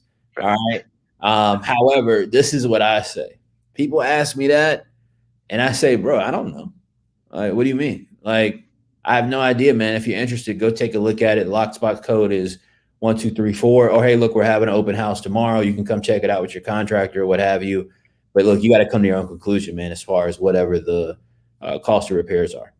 Yeah, and the thing that I appreciate is when someone doesn't even necessarily throw out a number, but like, be honest and say, hey, it's going to need a full renovation on it, like a full, like it's going to need a top to bottom renovation, or like, it just needs cosmetic repairs, right? Like, if you give me that information, I'm like, okay, I can kind of get a sense for the condition of the property.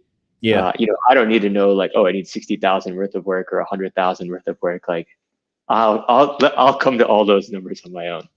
Yeah. Now, if you know floor joists are falling out of the house, and you know that, I mean, it's definitely doesn't hurt for you to tell me that.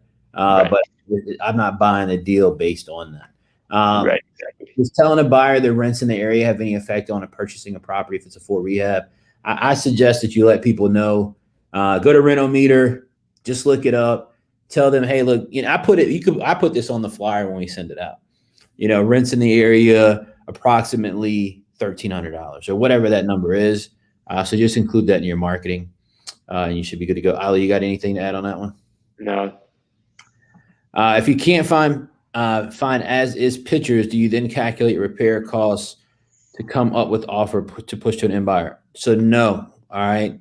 I see a lot of confusion on this, so let me try to help clarify this. All right. So you're going based on the description or the information that the seller is providing you over the phone. All right. So if I'm asking him the right questions about the condition of the property, what's going on, I'm making an assumption that he's telling me the truth. All right. And so I'm looking at the comps based on the condition described to me from Ali. Now, if I get the property under contract and I get out to the property, then I'm just going to simply have to renegotiate the property if it's in worse condition than he described. Trust me, Ali knows, these sellers know when they've described the property to you and it's in worse condition than they've described it. They know that. All right. All three properties fall into three buckets. Go ahead. Speak on that. They either fall into market ready, right? Yeah. Like you're rarely going to find a seller who you're speaking to who's like, my home is in like fully renovated condition, right? If you're speaking to that person, you're just talking to the wrong person probably. So let's just take let's take that category out.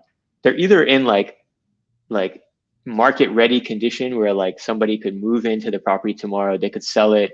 They wouldn't be able to sell it at the high end of the market, but they could list it on the MLS and get pretty good money for it. Option number 2 is like, it's just old and outdated, right? Like it's going to need to be brought up. And then there's like the shit property, like Right. it's like completely destroyed, or Yeah. like it's like on the low end of the market. And when you run as is comps, you'll see there's usually 3 little buckets that prices fall into. There's like the high end price. There's usually some price that's like 30 to 40% of that properties are selling for. And then there's some properties that are selling kind of around that like 70 to 80% of that range, 60 to 70% range. And I'm just using those numbers as an example, but you'll usually see all of the as is comps fall into kind of those 3 buckets. And you should be able to kind of tell, based on your conversation with your seller, which bucket do you need to be looking in? Yeah, I agree with that. 110%. Unlimited dreams. Yo, I can tell you're not one of my students. All right. Respectfully, I don't mean that in a derogatory way or anything like that, but I can tell you're not one of my students because I speak about this a lot in my course and in the weekly calls with my students. Go please watch that YouTube video as soon as you have a chance. I promise it will be a game changer for you. I want you to watch the video and then make a comment on the video for me, letting me know if it was helpful, if you have some additional questions on it. All right.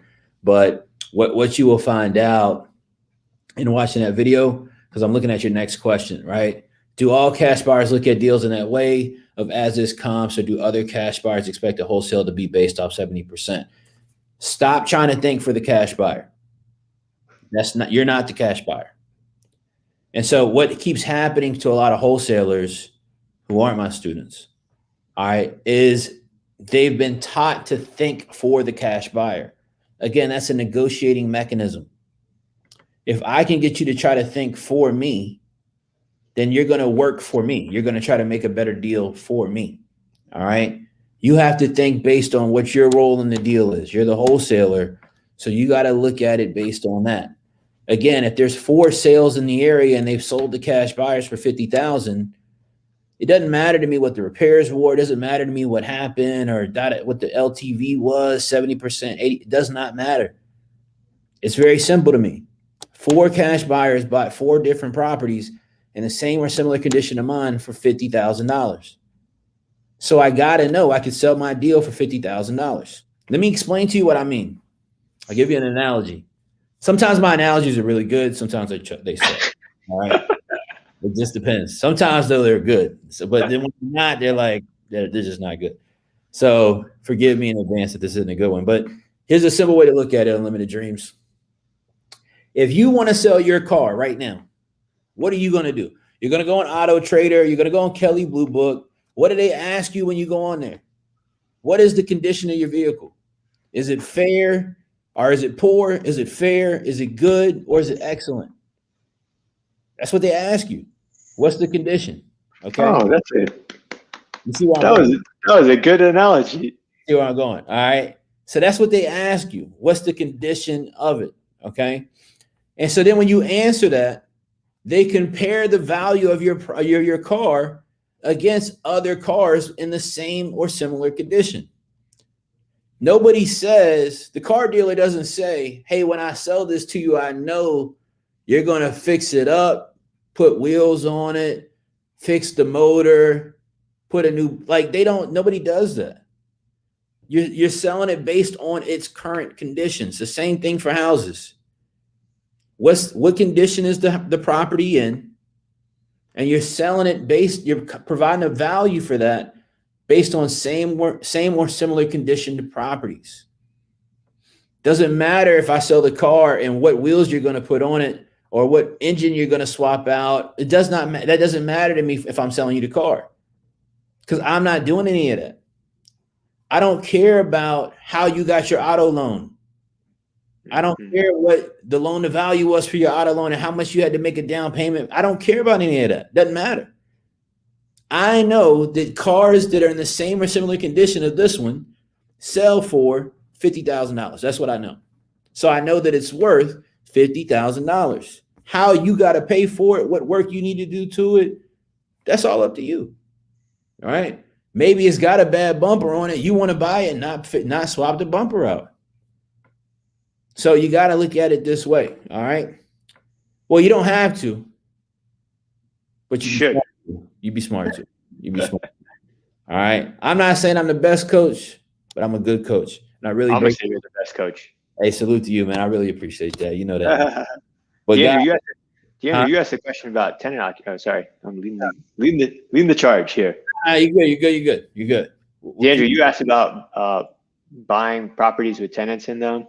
Yeah. I'll say I'm currently not buying with tenants in them. I don't know if people still are. I'm sure there are some buyers who are, but I'm not. All right. So let me be clear. All right. Sometimes I'm kind of like retarded. All right. So I do buy properties still with tenants in it. I bought a couple this past month that had tenants in it. However, only on month-to-month leases, and only because I'm able to get a really, really good deal because the tenant's still in there. And I can afford to, at this point in time, take the time to wait to get them out or try to push them out. I got nice private lenders that are nice enough to give me some time to get people out of houses, things of that nature. However, when I am wholesaling a deal, I am always trying to get the tenant out prior to wholesaling the deal. There's rent moratoriums, all these different things going on. People can't evict, Landlords in an uproar. Nobody wants to buy deals with tenants already in place. All right. So you want to implement cash for keys. If you're one of my students, you know about cash for keys. You know how to present it. You got the documentation for that. But yeah, that's how I go about that. How should a wholesaler respond to a cash buyer when asked what the repair costs are? Ronasia, Ali, how would you answer that for her once again? How should a wholesaler respond to a cash buyer? Again, do your own research. Again, just respond with overall condition. I agree. Die Acquisitions, what up? Shout out. All right. As a cash buyer and a wholesaler, what's the best part of you having the dual perspective that you have? You know, the best part about joining the U was being told that my strategy and my approach was wrong. Having someone smarter than me tell me that I was working too hard. Hey, man, I remember that conversation, actually. The first conversation I ever had with Chris when I was interviewing to be a member of the U, Chris was like, you know, I used to think just like you did until I wholesaled the deal. And now he's like, I never looked back. And then after that first deal, I thought, you know, the money was really good on my first deal, but I sure would have liked to wholesale it. And so now that's my strategy. And that, like, I've shifted, you know, like I also do a flip if a really good one comes my way. But that's been one of them as a cash buyer. Wholesale was the best part. That also just like, you know, getting connected to other people who are, you know, there's so many different perspectives you get, so many different questions you learn. And the dual perspective I've learned, I think honestly, having bought properties, I think I've learned how to interact with cash buyers, and it's just given me a new look on who cash buyers are, right? Like, yeah, there was a time when I used to think like, oh, if I got a lowball cash offer or a lowball offer from a cash buyer, like that, like I used to have you see so many people have an adversarial relationship with their cash buyers, right? Like you go out there and you're like, it's me against my cash buyer, and I need to come out as the winner, and my cash buyer needs to just meet my demands. And like, you know, at the end of the day, like that's your cash buyer is a guy just like me and Chris, you know, like they're just some guy who is looking to make money and feed their family, and like, you know, they go home, they probably play video games and drink beer. Like they're just dudes, you know, they're just regular people. Yeah, 100%. I appreciate that. I do remember our first conversation. Look, if you're one of my students, you know, when it comes to me, my teaching style is a little unorthodox. All right. You know, one thing you can always count on, I'm going to kick it to you straight. All right. I'm not trying to hurt your feelings, but I don't mind hurting your feelings because it's coming from a place of love, because I care about you and your success. I want to see you do extremely well. You know, if the better you do, the more it speaks to my ability to teach. and get you the information that you need. So I'm not one of those people that if you're not doing something right or you have the wrong perspective, I'm going to let you chase that down and fall on your face. If you're trusted in me to support you, help you, and move you forward, then it's my obligation to make sure that you're looking at things the right way, or at least share my perspective and let you know how to look at that, so you don't make some of the mistakes that I've made. That's I appreciate that 100%. Do you go with cash buyers title company? Well, we already answered that. Let's see. During a 24-hour period, how many times do you post your deals on Facebook Marketplace, Craigslist? Once on Facebook for me, one time on Craigslist. I think we do like 3 times a day because Craigslist will go in and delete your listings and stuff like that. Don't snitch on me to Craigslist, but yeah, you gotta go in there and refresh those a couple of times a day. Ali, you have anything on that? No, yeah, same thing. Yeah, it bumps it back up to the top when you refresh it. So yeah, absolutely. What are some negotiation objections when you talk to a cash buyer? I'm not sure I follow what you mean 110%. What are some common objections maybe?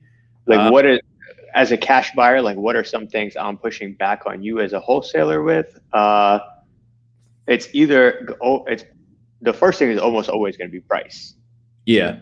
If it's priced too high, if it's like crazy too high, I'm not even going to tell you. I'm not even going to get back to you. If it's just slightly priced too high, I would just say, hey, it's priced too high. Like, here's a number I could do, but like I don't even put it out there a lot of times as an offer. It's more just like, here's where I think the number makes sense. If you want to do that deal, like, let me know. Otherwise, I'm just not interested. Very seldom am I like looking at something like, well, this like specifics of a property don't make sense, because anything can be overcome by price, right? If you have a property on a busy street, like it's not like it can't sell. It's just that has to be reflected in the price. Correct. Yeah. No, I agree on that. And those thoughts, man, 110% in terms of some of those objections. So here's another one. So do you do reverse flipping or buying a fully renovated home to buy and hold? Me, absolutely not. I love equity and like equity. I'm not buying any deal that doesn't have any equity personally. The greatest advice I ever got from somebody was never pay retail for anything. I like it. And that applies to anything in the world. I don't even buy my groceries at retail. Yeah, first thing I thought about when you said that, man, I bought this brand new BMW. This is I think it's like 2013 or something like that. I bought this brand new BMW, like off the floor, paid retail. And after like 6 months, man, like 6 months later, I'm like online and I'm like, man, I wonder what this car is worth. I'm not even gonna say what I paid for it. And I go look it up and it's like $30,000 less. And I'm like, wait, what? Like I could have just. So anyway, I think it was like a year later, but it was not a very long time. So I like that. I like that statement, man. Don't pay retail. And the thing is, now that I know the process of doing a renovation, like there was nothing that would stop me from buying a property that's beat up and then just getting it to rental condition and having equity out of it. Yeah. If you're buying something that's fully done, you're actually overpaying for it because of, like based on my experience, I'm like, I can do it for way cheaper. So to me, it's kind of like, it kind of reminds me of like, do I want to go to a restaurant and pay for someone to cook my meal, or do I just want to cook it at home? Me personally, I'm like, I like to cook because I can make most of the exact same meals for a fraction of the cost. No doubt. Should new investors wait until after evictions are legal again, post-pandemic, before getting into buy and hold? First of all, look, we don't even know if there's going to be such thing as post-pandemic. At this point, I mean, this seems like the new normal. All right. However, I'm going to say no on this, and here's why. I'm going to say no. I'm going to tell you another dirty secret, man, that they lied to y'all about too. And don't tell them I'm giving y'all all the game, by the way, man, because I don't want nobody getting mad at me and whatnot.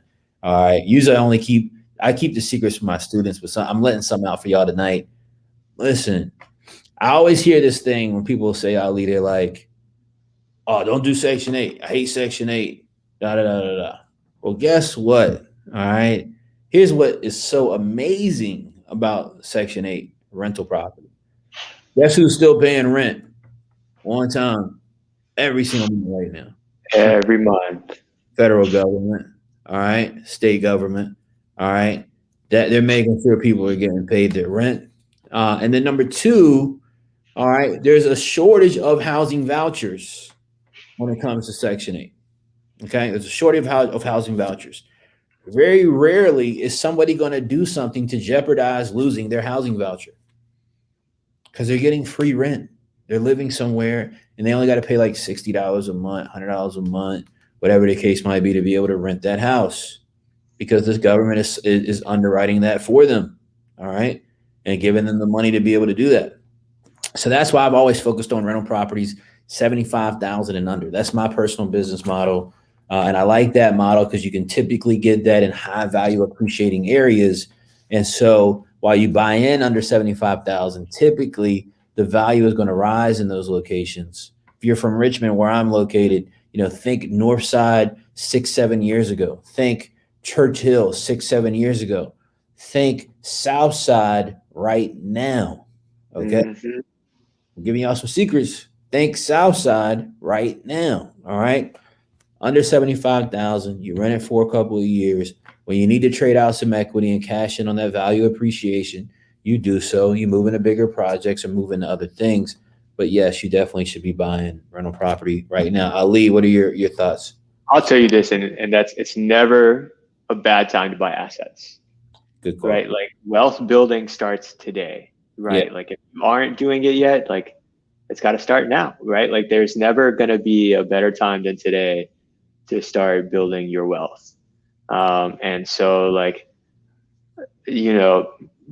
be smart about the properties that you're buying and the things that you're buying. Don't just go out and buy anything, but your focus every day should be building wealth. And so don't ever trick yourself into thinking it's not a good time to build wealth. Thanks. Yeah, I agree with that 110%. I see a couple people asking, hey, look, how do I join the coaching program? How do I join the U family? I just put that in the chat box for people that want that. You can go there and join if you're interested. Let me see what else we got. This is a good question. My guy, Tim, shout out to Tim. What's the best way to partner with an investor for buy and hold? I've got a thought on that. Ali, I'll let you take it first if you'd like. As a as a buyer, I don't think I would ever want to partner on a buy and hold because if you partner on a flip, at least it's like a short-term partnership. You're in and out of that transaction and there's no hard feelings at the end of it. I would never partner with someone on a buy and hold just because then you're tied to that person for a long time. Yeah, but I agree with that 100%. Yeah, all right, here's my thought. All right. So the only way this would make sense to me is not as a business partner or a partner in my deal, but as a financial partner. If somebody wants to be a credit partner on some loans, or somebody wants to be a financial partner to assist with down payment requirements for rental property, things of that nature, then I would take in somebody in that capacity, maybe. However, I do agree with Ali more so with the way that you can get properties now. Tim, especially knowing what you know, I know you're one of my students. So, when you start talking about things like creative financing and stuff like that, like I'm adding 3 rentals in the month of February, all creative financing. All right. So, and I don't need any financial partner on that because I'm using creative finance and the sellers or seller financing me those properties and giving me 30-year amortized notes on those properties with 5-year balloons, and that I'll be able to cash out, refi those at some point. So I would be inclined to say that you don't want to do that. But that's just my personal thought. But it seems like Ali is the same there. Yeah, I mean, you don't even want to buy a property with like a girlfriend, right? Imagine buying a partner property with someone who's not even Really. to you. Yeah, look, man, business partnerships are tough. All right. Tim, I feel like you told me a story when we on a weekly call about a business partnership. So I'm sure you're on the same page with me. And Tim, you need to get on this show, man. Tim, you need to sign up to be on this show. We need to get you on here. Let me see. There are 3 different cash buyer data feed websites. Which one is correct? It's called something. It's realestatewealthnetwork.com. realestatewealthnetwork.com and then cash buyer data feed. All right. How do you market deals to buyers? What details do you provide in this by email or Facebook? Ali, what details do you like to see? So I will tell you one thing that frustrates me is when the property address is not available. I know there's probably a lot of different thoughts on. Yeah. Should I put the address? Should I not put the address? Yeah. If your buyer is willing to just drop you for another wholesaler, you haven't built enough credibility with them. But as an end buyer, like I want to know what I'm buying. If I was going to buy a car, I wouldn't say, well, there's a Camry there. Is it a 2011, a 2012, or a 2013? You know, yeah. I want to know what it is. And so that's one of the things. Pictures are hugely important. And that's really, I mean, the more information you can give your cash buyer, the better. So like the things that I see most commonly that I appreciate, addresses of other properties that have sold is really helpful. Pictures. And honestly, it doesn't take very much for me to sell it. I'm going to run the numbers and I'm going to figure it out real fast. So just sales price, full address, good pictures, and if you include comps, you get an extra bonus point from me. No doubt. I agree with everything that you said on that one for sure. And you don't complicate things, right? Like, don't get yourself caught up to a point where you're like, I don't know what I should include, so I'm not going to send this deal out. Like a deal, at the end of the day, a deal will market itself. You just got to get in front of enough people, and that should be your main concern. No doubt. I'm lagging a little behind. We've already answered a couple of questions that are getting asked more than one time. Yo, shout out to all my students that are in here, man. Y'all know the vibes, man.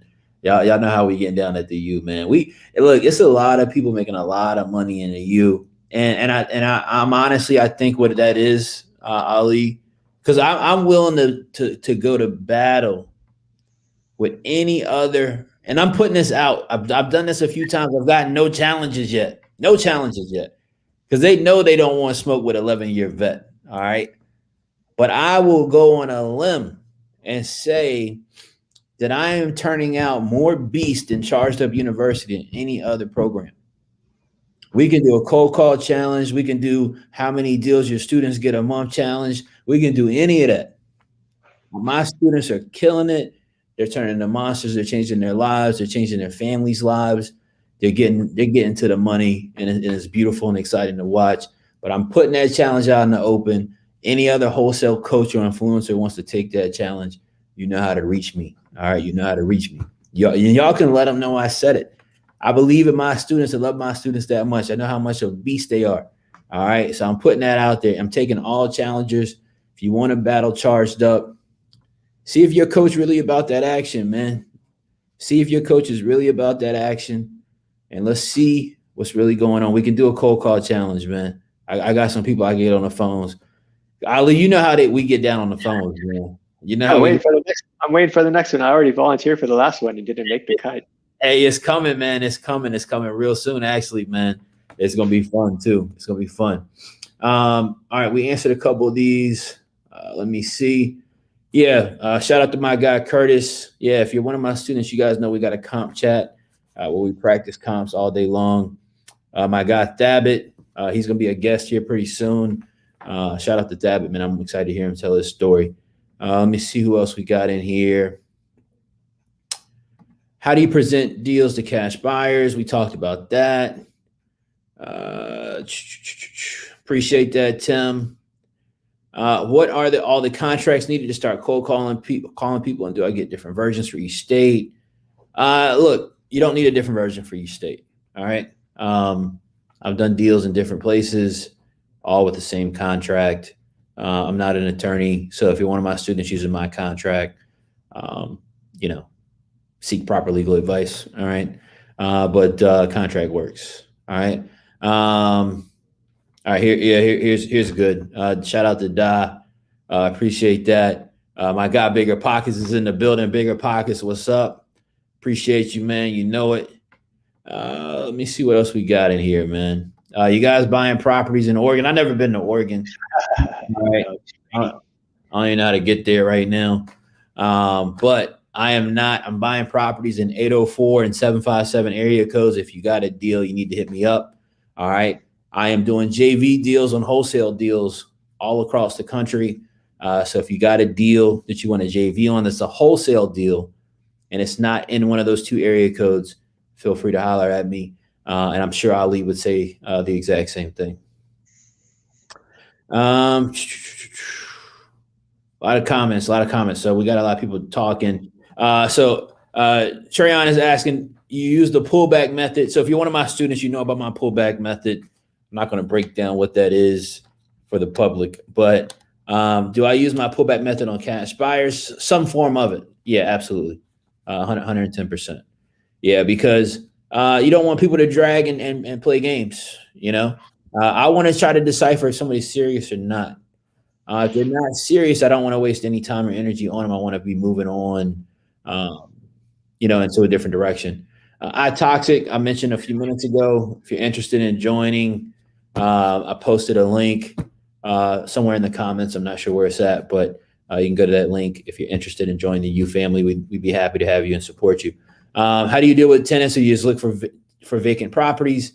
So again, I do what's called cash for keys, where I pay to get the tenant out of the property. I'm willing to pay to get the tenant out of the property if the deal makes sense. Ali, what about you, man? I've written in the contract property has to be delivered vacant sometimes too. Yeah, I've done that as well. Yeah. Sometimes I'll leave it on the seller to deal with it. Especially if I know, like, if they're like, hey, the tenant's moving out in 30 days or something like that. I'll just say, hey, we'll put in the contract. We'll close once property is delivered vacant. Facts. What's the quickest way to buy rental properties? Creative financing. I want to be clear about what I mean when I say that, because creative finance is actually a really broad term. A lot of different things fall under that. I am talking specifically, all right, about targeting free and clear properties, all right, and doing seller financing with the homeowner, the current homeowner, the seller, on free and clear properties. Those are the ones that I go after and use creative financing on. There's different strategies, lease options, sub-2, all these different things. That is the quickest way to do that. All right, quickest way to do that. 100% agree. If you find a good creative financing deal, like, those are the ones you want to keep under your belt.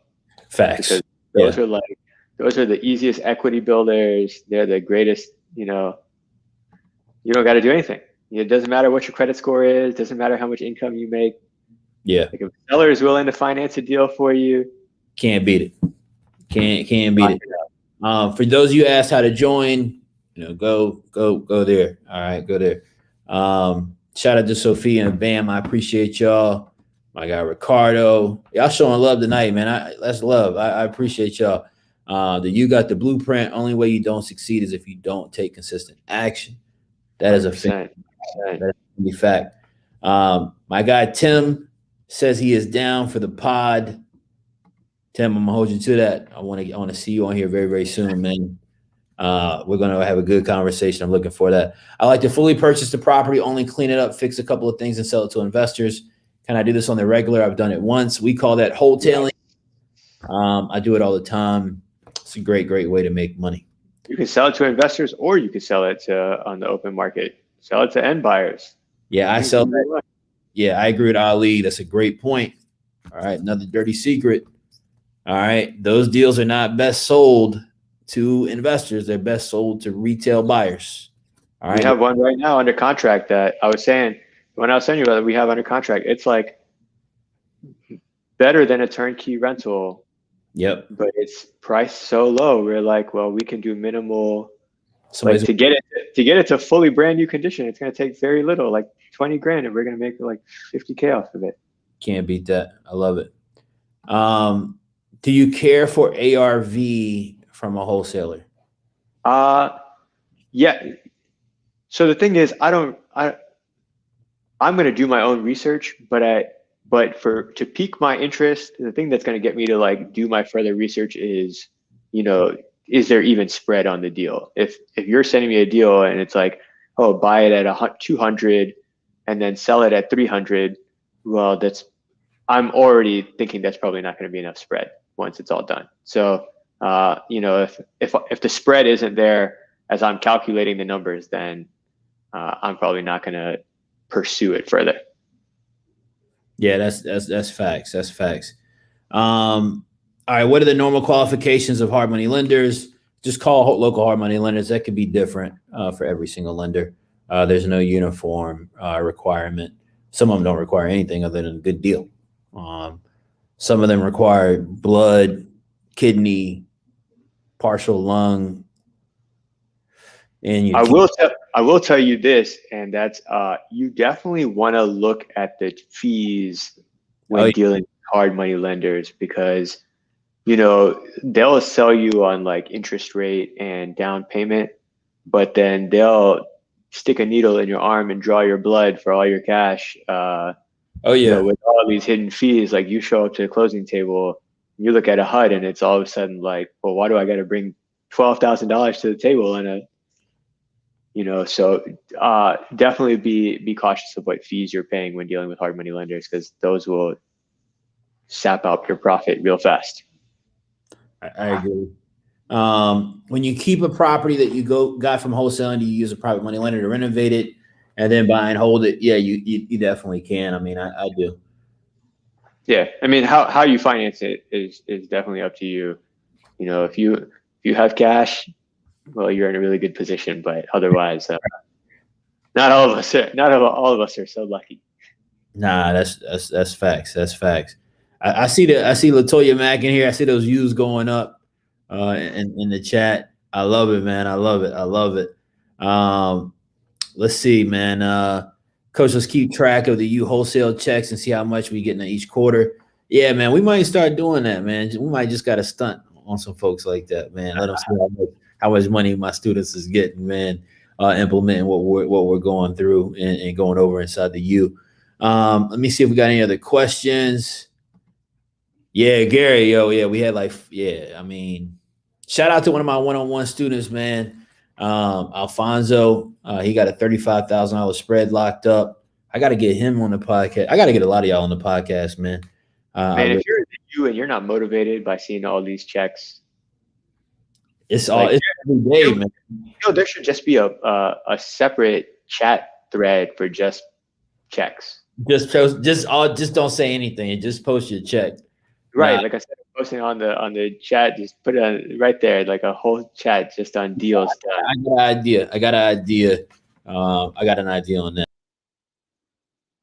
Oh.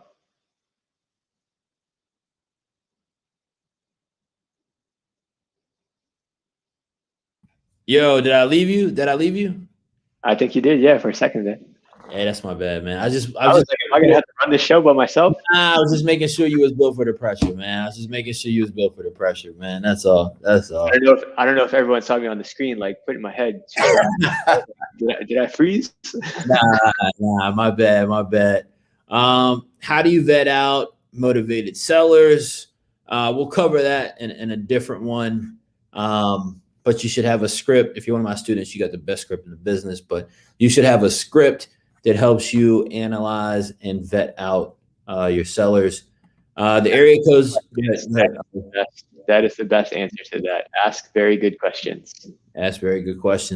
What are the area codes again? I buy in the 804 and 757 area codes. If you got deals in 804, 757, you should be sending them to me so I can buy them. All right. If you got them in Baltimore or DC, send them to me. Hit Ali up. He's looking to buy deals. If it's a wholesale deal, a JV all over the country, if you got a JV deal, holler at me. and I'll JV with you as well. Do you have JV? I'm sorry. Do you have a charged up program for experienced investors looking to scale up from 4 a month? You can send me a message. I would tell you that we got students that are doing more than 4 a month. All right. But you can reach out to me if you're interested in that. I do have a one-on-one program. You're more than welcome to touch base with me and get some information about the one-on-one program. And I'd be more than happy to talk with you about that. Curtis is definitely one of the comp kings, man. Curtis is like the foundation. He's one of my one-on-one students too, man. Shout out to him. Curtis is like the foundation of the comp chat. This guy, it's like it could be 3 a.m. I look at my phone and he's in there comping. I'm like, man, this dude's a comp assassin, man. Let me see what else we got in here. And yeah, and again, I would say spend as much time as you can comping deals. Like, yeah, please get on a wholesaler, get on a wholesale page and just start comping wholesalers deals and seeing if they're good deals, right? Like, you don't even have to respond to the deal. You don't have any interest in buying it, but it's good to see what other people are buying and marketing their deals for. Yeah, I agree 100% with that. Yo, Mike and Cindy, shout out to Mike and Cindy. Love y'all. All right. When building out a cash buyers list, how much info should we be asking them for regarding the types of deals they're seeking out? I don't do that anymore, actually. I used to a long time ago, probably because I read somewhere that you should do that. And I don't do that actually anymore at all. We'll build our buyers list and we're sending our deals out to the entire list. Now, I do know some buyers on my list that specialize in certain parts of the city or certain neighborhoods. So I might bump them and say, hey, I shot out a deal over in Southside or whatever the case might be. But yeah, I mean, we build the list and then we get that list out. If you're collecting the information as far as what zip codes people are interested in or types of deals, whatever, that's more for your own records so that if you need to give them that bump and say, hey, Ali, did you see that deal that I sent out this morning? That you can individualize down to that person and do that. Ali, do you have any thoughts on that?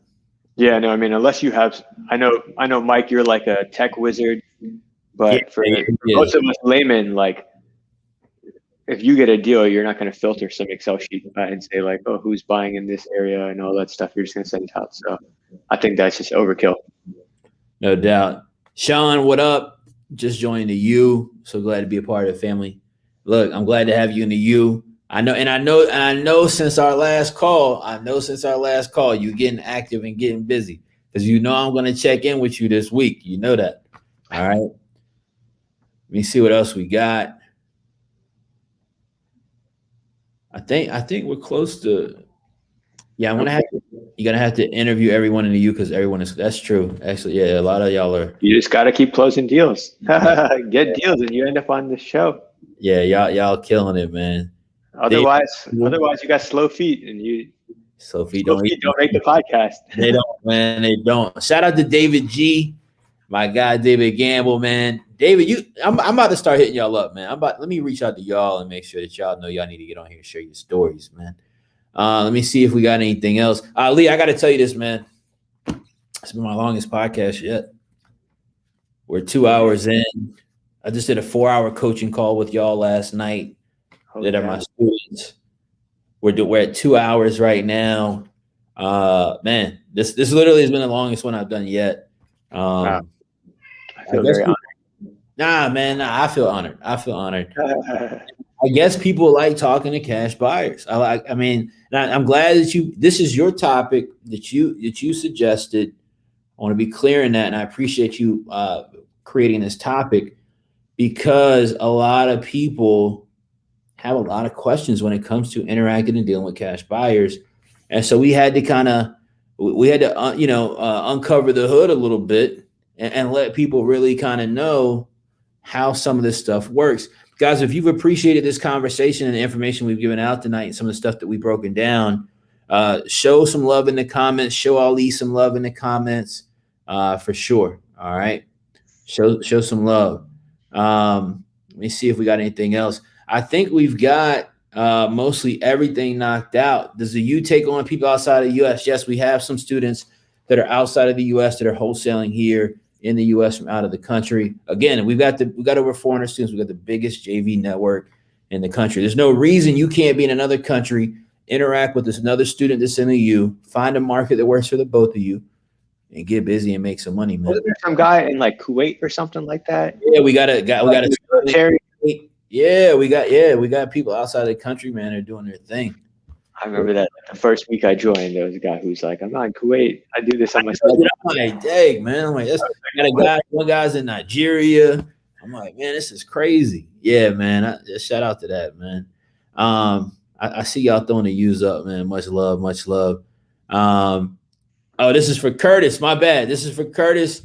Listen, I'm telling you, my bad. I'm telling you, man, Curtis, this dude is like I think he sleeps and dreams comps. I really do, man. Shout out to my guy, Curtis. Every time I look in the comp chat, literally, first name I see is Curtis. And I'm like, yo, like, is this guy just comping at work, comping while he sleep, comping all day long? Ali, man, listen, this has been awesome. Been a super dope conversation. We'll get ready to get up out of here. I really appreciate you, like I said, man, creating this topic so that we could have this conversation to help people out, get them information they need to close more wholesale deals and do their thing. What do you want to leave the people with, man? You know, if I could leave everyone with one thing, it would be, you know, like all of us get into the world of wholesaling to make, you know, to get paychecks, but you know, the whole end game of this is not just getting paychecks, right? It's to like build something for your family, for your, you know, to change your life, to build a foundation on for you for the rest of your life. And so, you know, definitely take advantage of this opportunity you have right now. You know, use the resources and the tools that you get through the U. And, you know, if you're not part of the U, join the U, because, you know, now is the time. You know, if there's no better time than today to start changing your life. And, you know, we all have the opportunity to do it. We just got to go out there and do it, you know, like get out of your comfort zone, you know, get off YouTube and get out there, hit the phones, shoot some text messages out. And I promise you, you know, you do that enough, after a year, you will see your life has changed. Hey, that's a Fendi fact, man. I appreciate that. I see my guy Maurice just chimed in. You got to get charged up, man. Yeah, look, in the U, we are turning the pandemic. Ali, you're one of my students as well. We call it a bandemic, man. You know, you like I want those bands that go around stacks of money. All right, I want so much money in a pandemic. I want to go to the bank when I got to cash a wholesale check, and they got to put that colored band around it. All right, so they know I'm taking out stacks in the pandemic. All right, so shout out to my guy in LA, Maurice. But Ali, man, I appreciate that sincerely.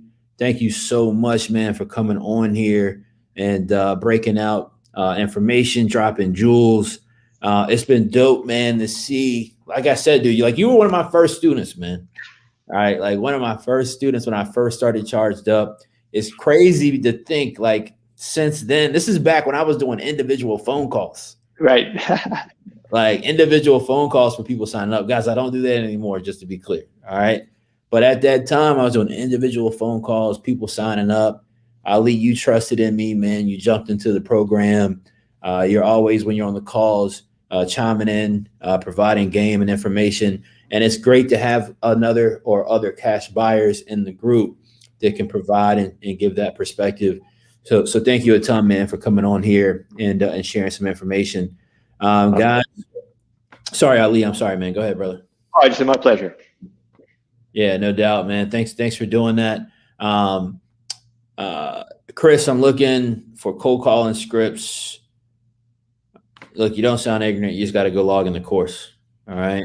So literally it says cold call script, and you can download it right there. All right. So you got to get into the course. It's in the Dropbox, in the group. It's in a bunch of places. All right, go check it out. All right. But much love to everybody. Thank y'all for sliding through, coming and kicking it with us. You fan for life. You know the vibes. I'll be back on Thursday night.